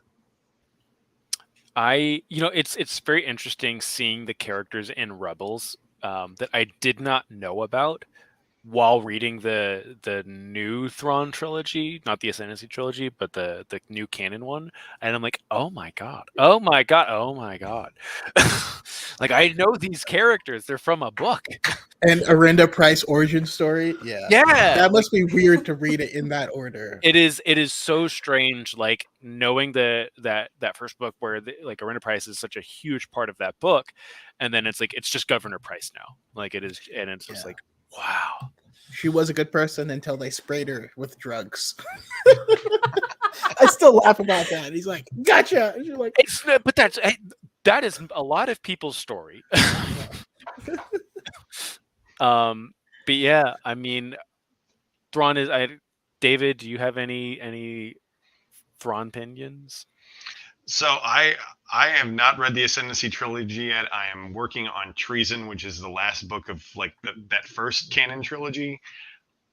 It's been a while since I've read Heir to the Empire, but I loved him in that. I loved seeing him in Rebels, and I can't wait for the Ahsoka show when he's probably going to show up in live action. Yeah, I love Thrawn, but my Thrawn image has always been the TIE Fighter game pose of this. That is how I've always pictured Thrawn. Anytime he's like sitting down, I'm like, oh yes, pixelated Thrawn. So I love that about him. But yeah, I mean, to finish it up, let's kind of jump into the Mandalorian era and sequel era, which is basically just post Return of the Jedi at this point, and is probably the easiest way to put it. I kind of just want to give a shout out to the Cantina patrons from Maz's Castle on Takodana, and what a good homage to the Mos Eisley Cantina that was, because we got to see a whole bunch of new aliens that we had never seen before, and it was that sense of wonder again for me watching The Force Awakens of like the really goofy Cantina song, and then just Yeah. all these strange beings. It was like all happening again, which I thought was great.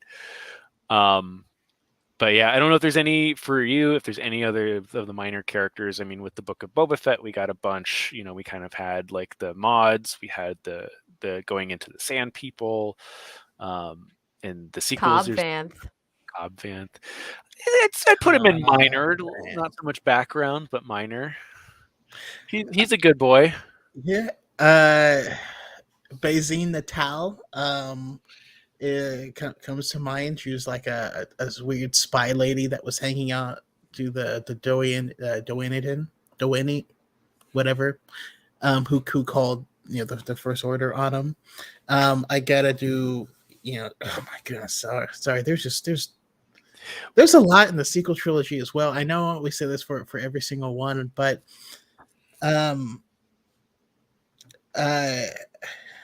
it gets a lot of hate. But Admiral Holdo, I love the character. Love Admiral Holdo. Yeah, especially because you find young Holdo in Leia, Princess of Alderaan. You get to see how the relationship kind of grew and evolved and stuff. We get Connix, which is Leia's daughter. Yeah, there's quite a few people that jump out at me. There's not to mention Ransom Casterfo. Oh. I will also just shout out something that I've learned through TikTok, and it is just the Abednito people that were introduced in the sequel trilogy, and how it's all a big Beastie Boys reference. It's hilarious to me. I thought they were cool, like a new fresh like species to hang out with in the movies, but I'm like, oh, this is all a big joke. This is great.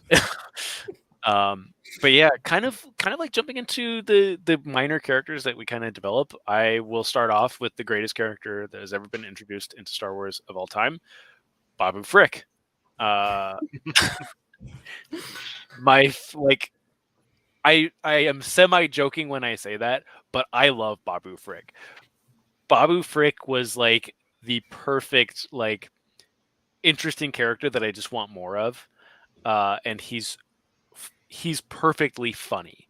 Like it's like it doesn't feel forced. He's just a funny character. Like when he says, "Hello, my name is Babu Frick," like he's just like, "Oh, I fixed the droid. He doesn't know anything. I'm gonna play with this guy." I was like, "Oh, I love Babu Frick." I want more. I need books. I need live series. I need animated series all about Babu Frick. Babu Frick and Meeber Gascon are Kedpin Shaklop. We can't not mention Kedpin Shaklop.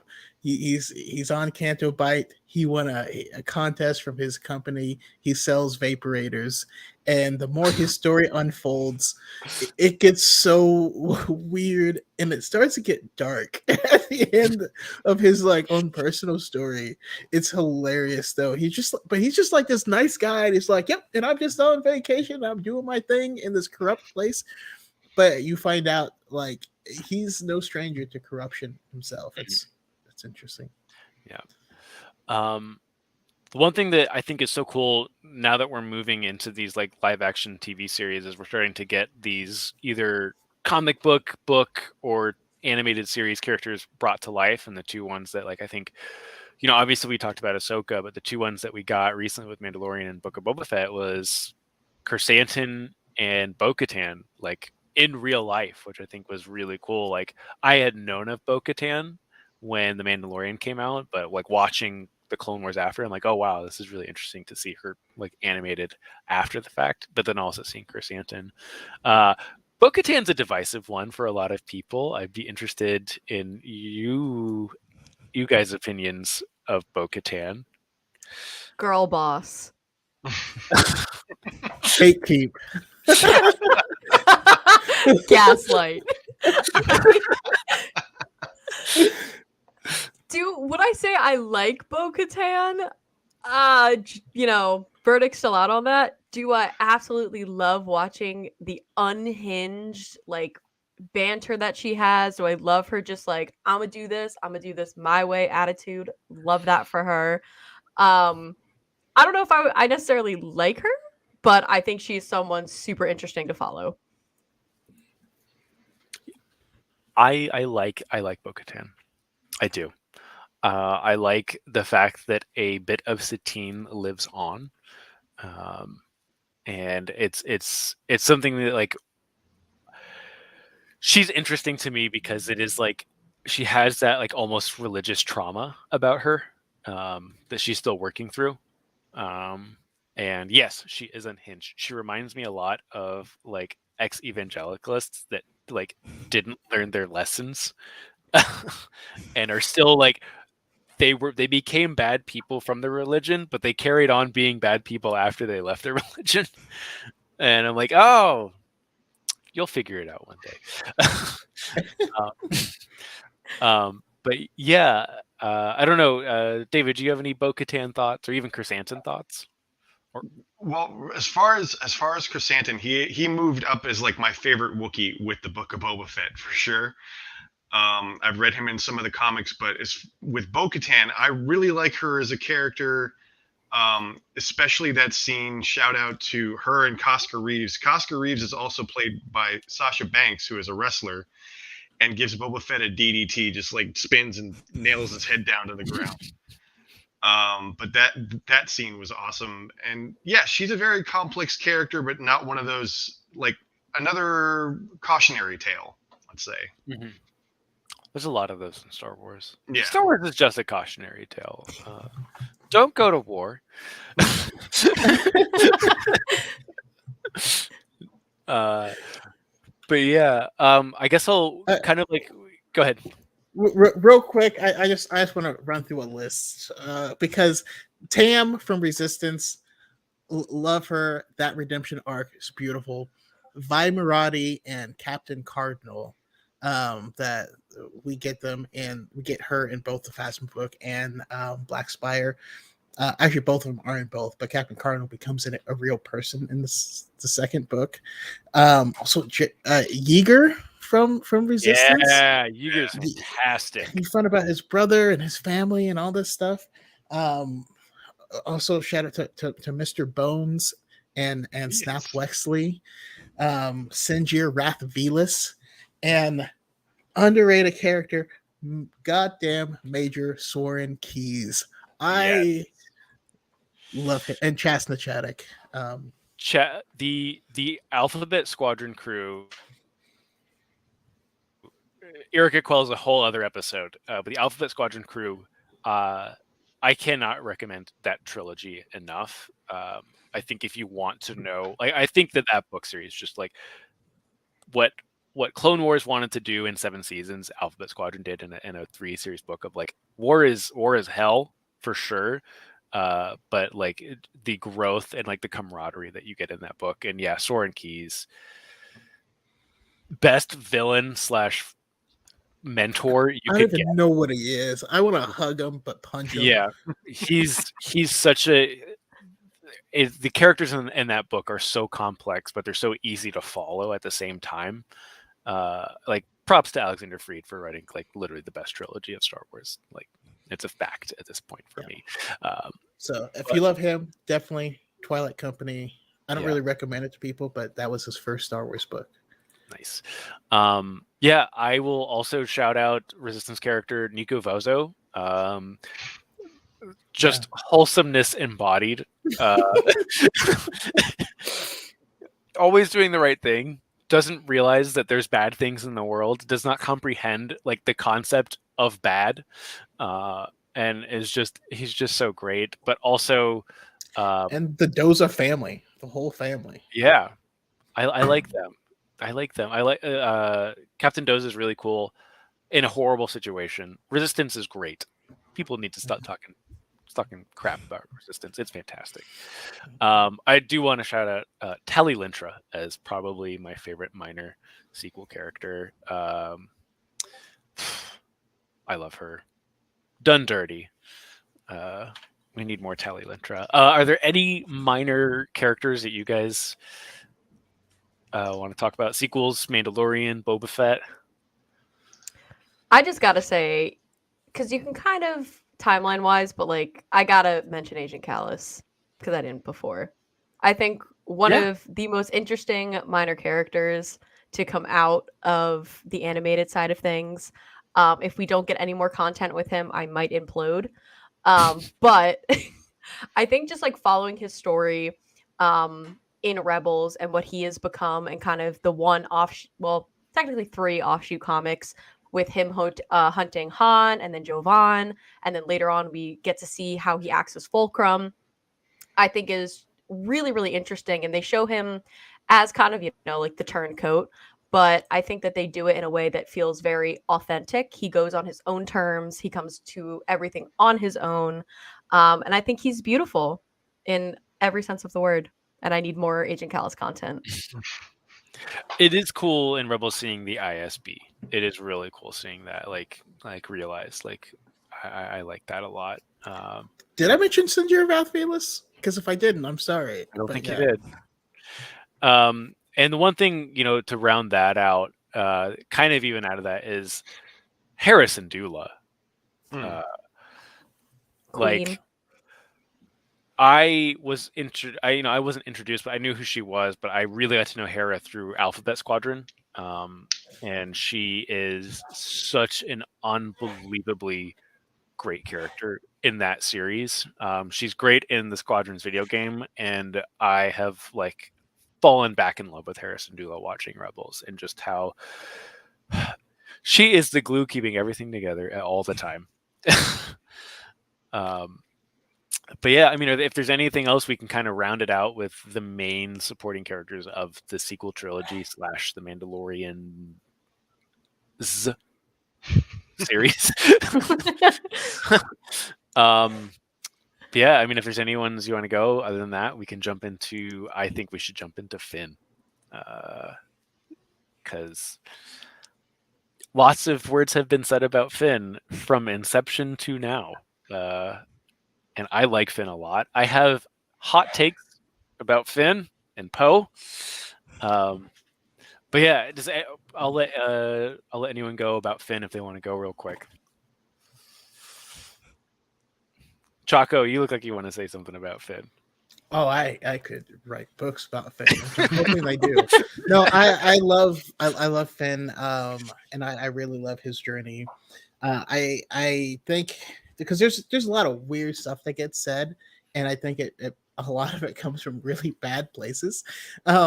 Unfortunately, Finn has the same issue that Padme had in the prequels, and both Han and Leia had in the original trilogy, but mostly Han, where the third movie, they just didn't have anything to do with him. I think that's normal for Star Wars, and I hate to see it used against things so often. Love like watching him through The Last Jedi understand, the whole first movie. He's just like, I just need to get out of here.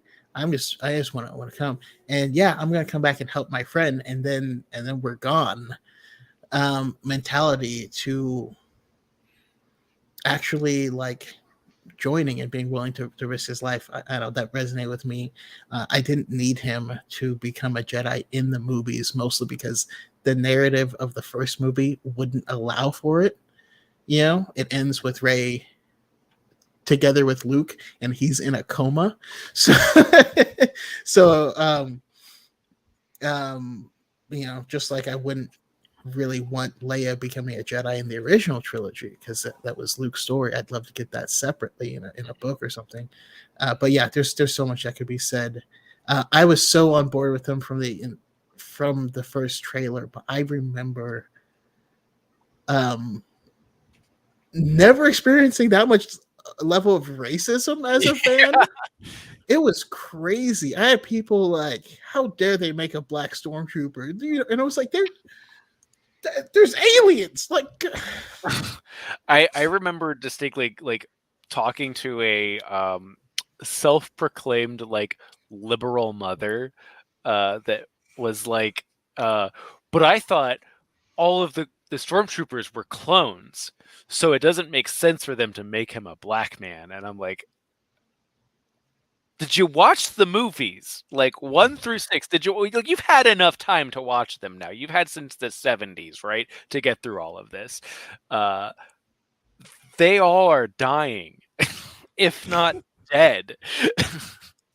And I was like, yes, the level of bullcrap that like just from like him literally popping his head out in the trailer, and I was like, oh no, they're coming.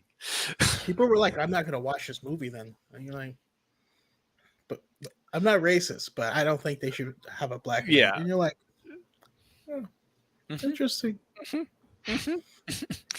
Alanis, do you have any Finspiracies? I don't know if it's not a conspiracy, but the first time I saw Force Awakens, honestly, he was probably a very close tie for my favorite character in that movie. I thought everything about him, I loved just like the way he, the quips that he would put in, how he was so determined, like how witty. I loved it. Like, and I loved it because the other one I gravitated towards was obviously Kylo Ren, and just the differences between the two. Was awesome, and I was like really excited to see more of his character, and then kind of got sidelined horrifically, and I really wanted to see more out of his character and was very disappointed that we didn't see that. Yeah. David, how do you feel about Finn?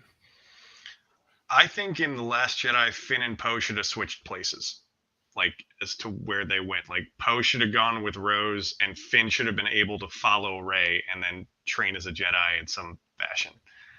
I'm just not sure how that would have all been executed, but I feel like switching spots would have been a good start. Yeah, I'll kind of tie in the next person I want to talk about. I am of the super. I think I'm alone in this camp. Poe was the one that was done dirty in the sequel trilogy. I wanted more Poe than anything. I love Poe Dameron. I love Oscar Isaac. If I don't get Dune-style bearded Oscar Isaac commanding Rogue Squadron and Rogue Squadron, I will cause a fit of unbelievable proportions. I love Finn's story. I love him. I love this symbology, right, of him leaving the Star Destroyer on a stolen TIE fighter, all the way to him storming a Star Destroyer, like basically on foot and destroying a Star Destroyer. I love that progression of where he falls down and rises back up. I love it. I want to see more of Finn. And I think that shows how well he's written, is how much I want to see more of him. But I love Poe Dameron with all my heart. He has the coolest X-Wing of all time. And it's just one of those things, like, I love him as a character, but there's so much, like, especially with stuff like Tali Lintra and Paige Tico, that he is responsible for that he hasn't answered to. And that's what I want to see with Poe Dameron. Definitely check out Resistance Reborn by Rebecca Roundhorse. Been recommended multiple times. I need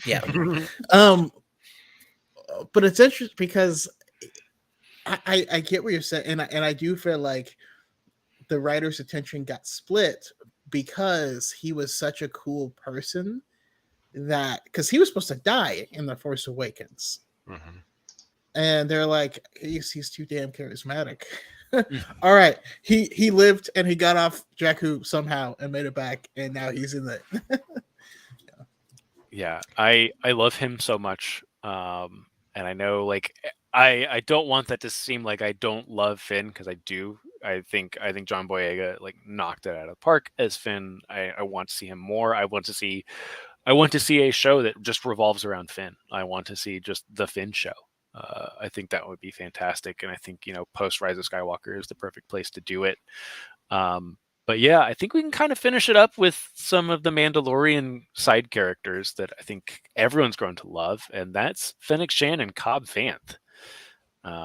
Fennec Shan has proven to be such an awesome character. I think it was a character that probably could have had a little bit more development in Book of Boba Fett, but I still loved her. I love her being put under the table in the mod dungeon and just having metal Listening to sick bass lines. yeah, just getting her metal intestines put in. And I'm like, this is awesome. I love her. I think she, I was like concerned she would almost turn on Boba Fett towards the beginning of that series of like, he's not doing so hot and she wants this power. And I was like, maybe she turns on him, but she stuck through with him throughout all of it. And I loved her for it. And I think we got our first canon 360 no scope with Fennec and the Mandalorian. People saying spins are stupid when she did it, and she did it. It's a good trick. It's a great trick. Yeah, I love Fennec Shand. I think her, and honestly, kind of even jumping out of the universe, like I think Ming Na Wen and what she's been doing, like on social media and through publicity, has been fantastic. She's like been killing it promoting herself, her characters, and Star Wars as a whole, and like I'm super grateful that she's doing that. Does anyone have any Fennec Shand opinions? Her arc in Bad Batch was also just completely awesome. That's where I was like, oh, she's it. And then, to see her again in live action, kind of that back and forth was so cool. Yeah, I'm a big fan. David, are you've said you wanted more out of Fennec and Boba Fett, right? Or am I confusing? I definitely want to see more of Fennec specifically. Like I would take Boba Fett also, but Fennec, I want to see a lot more of. And she, like what you were saying, I actually thought she was going to turn on Boba because it looked like they were planting that a couple of times, but no, she didn't. She stayed the entire time, and I'm looking forward to what else they give her, like what else we're gonna see of her in the future. Yeah. I mean, I don't know if you would call it side, but Moff Gideon's performance was electric. Yes. You have something I want, and you're just like, and it's like, and I even have these little baby shackles for him already. I love Moff. The only reason I didn't put him in is because I do view him as like the primary antagonist of the Mandalorian. But he is great. I'm never sure because I feel like these Filoni verse things don't introduce the antagonist until the second to last episode. Yes. And you're like, who we, this is cool. Who we fighting? No, Moff Gideon is I think he does one of those like the regal intimidation. Like he's so well put together. Oh, we lost David. I didn't lose David. I lost David here. Hello, David. But yeah, no, Moff Gideon was fantastic, but and yeah, that regal antagonist of like he's so well put together. He does have that, like, again, that Hannibal Lecter almost feel to him of like that dude might eat me if like he felt like it with a nice Chianti. Yeah. IG-11 then. I'll mention IG-11. IG-11's great. Rest in peace, my friend. The IG droids I think are really cool, and he was such a cool take on that. I've always liked IG-88, from Empire and then Shadows of the Empire. But IG-11 was cool. I loved the new personalities that have been coming out of the droids in Star Wars with Chopper, with IG-11, with K2SO. These new, like, the sassy droid phenomenon has been pretty great. But yeah, I think. Go ahead. You just reminded me of a sassy droid I have to mention. Invader Immortal. Your co-pilot Zoe is possibly my favorite droid. She has no legs. She just floats along with you, and she's constantly giving sarcastic remarks. Totally worth playing just to see her. Nice. I will say this: Evil R2 and C3PO in the Doctor Aphra comics also pretty solid in my opinion. You are now dead and on fire. Thanks, Chris. I do love them, but let's round it out with Mr. Bones. I think the new fan favorite character is Cobb Vanth. As it should.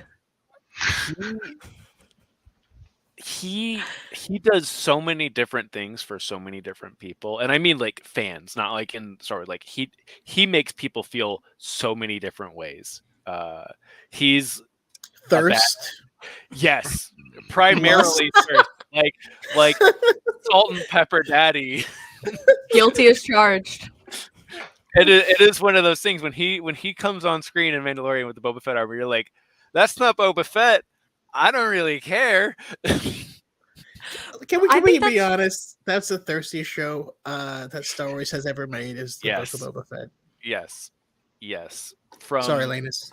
No, I think that's one of the reasons why I grown so attached to Cobb Vanth, because I read Aftermath after us first seeing him in Mandalorian, and when you see that first shot of him like standing in the doorway and you're like, oh my god, Boba Fett's armor, and you see it on this like lanky frame, I was hysterically laughing. I'm like, this is hilarious. This is so funny. Whoever is under there is my new favorite. Like, I love this. And then he takes it off and he's beautiful. And I'm like, oh, point. Danny Cortray? He's out here selling paper? I love him.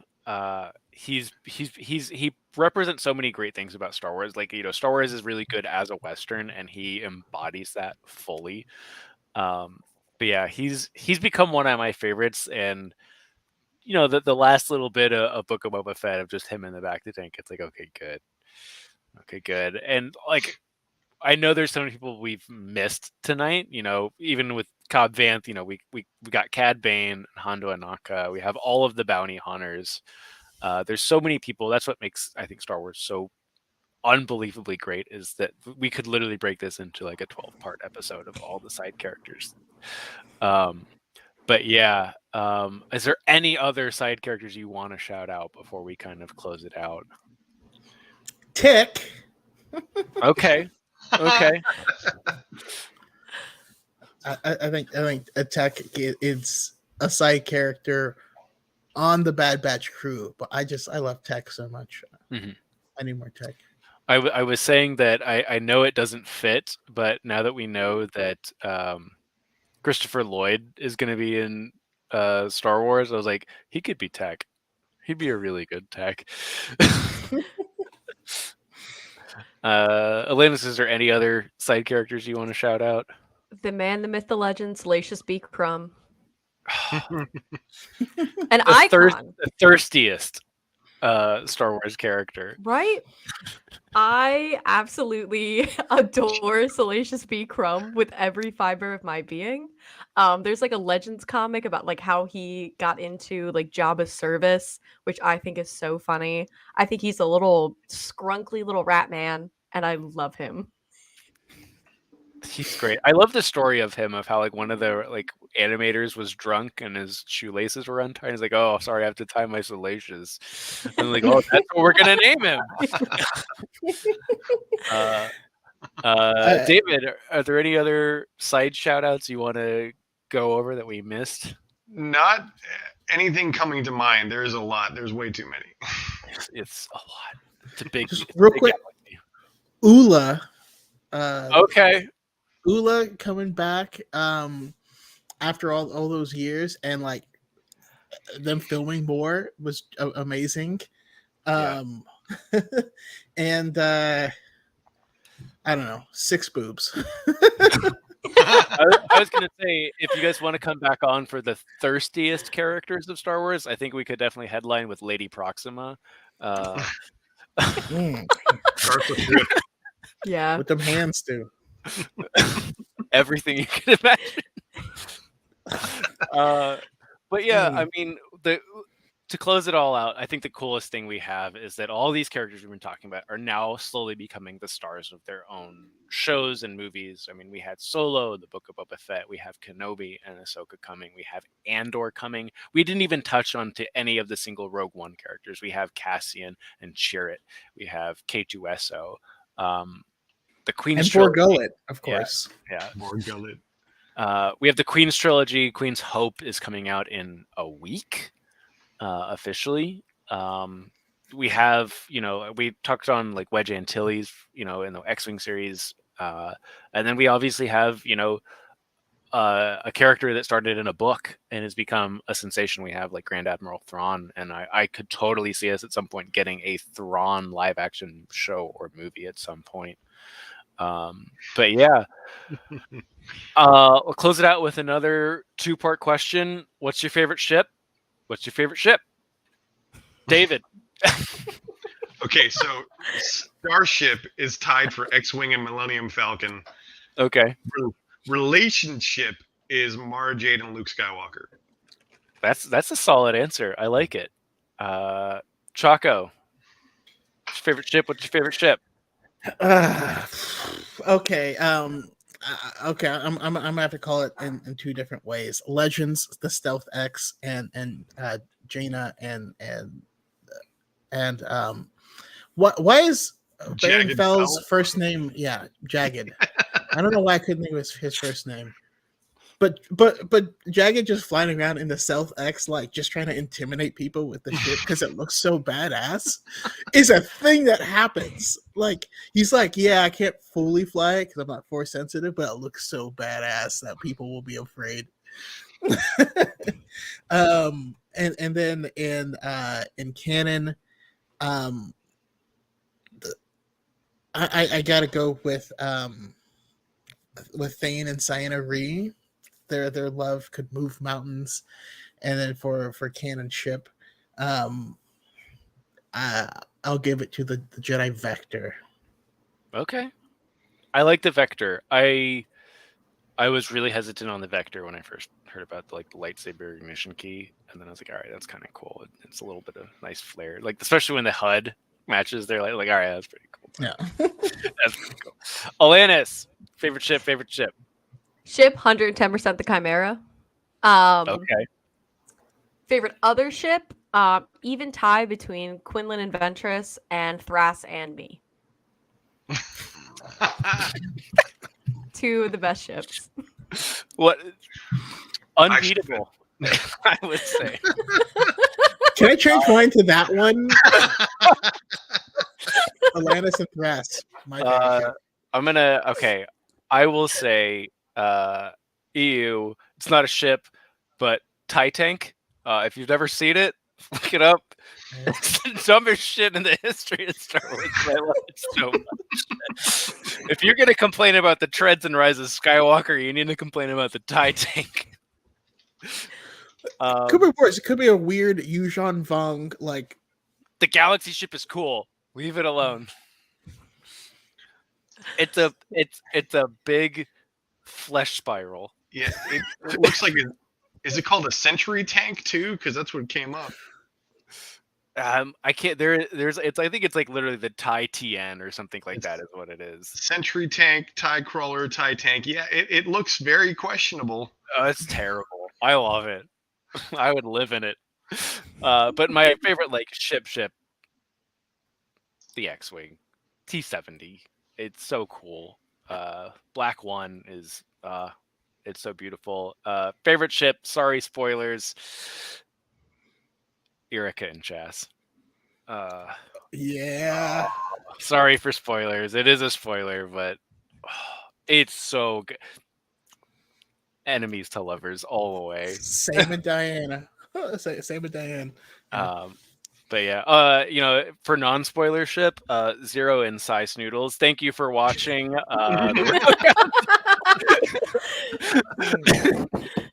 Puts a bad taste in your mouth.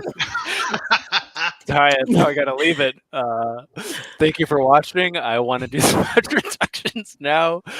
David, where can we find you on the internet? Xanatos1138, TikTok, Twitter, Instagram if you want to. Pretty much all social media, but I am most active on TikTok. All right. Alanis, where can we find you? You can find me at Nana Kyber on all social media platforms, and you can listen to Sith Face on all streaming platforms. If I get my life together, we'll have our new episode out on Tuesday. Ooh, awesome. Chaco, where can we find you? Yeah, hopefully soon on Sith Faced at some point in time. It is my fault for not responding. I'm sorry. My life is insane right now. But definitely check out Lannis's podcast, Sith Face. But you can find me, Darth Chaco, on TikTok, Darth Chaco on YouTube, Darth.Chaco on Instagram, and Darth Chaco7 on Twitter, on the High Ground Podcast, Wednesdays at 5:30 p.m. Pacific Time, and Dyad in the Force at 5 p.m. on Saturday. Yeah, that's a lot of stuff. Busy. Thank you guys so much for coming on. It's been a long episode, but yeah, there's a lot of it could have been longer. We know this, but we all have to stop at some point. But yeah, thank you guys so much for being here. I really appreciate it, and thank you for being our first guests on the Rogue Council. I do appreciate it. And thank you to everyone who's been in the chat. We do have our other co-host, Roddy or Hugo Damask, giving props to Fennec Shand, Darthman 86. Thank you for coming in. The Pod Ones was here throwing out W's everywhere earlier on. But yeah, thank you so much for everyone tuning in. You will see us next week talking about the Solo movie, another great side character. But again, may the Force be with you, and thank you for watching the Rogue Council.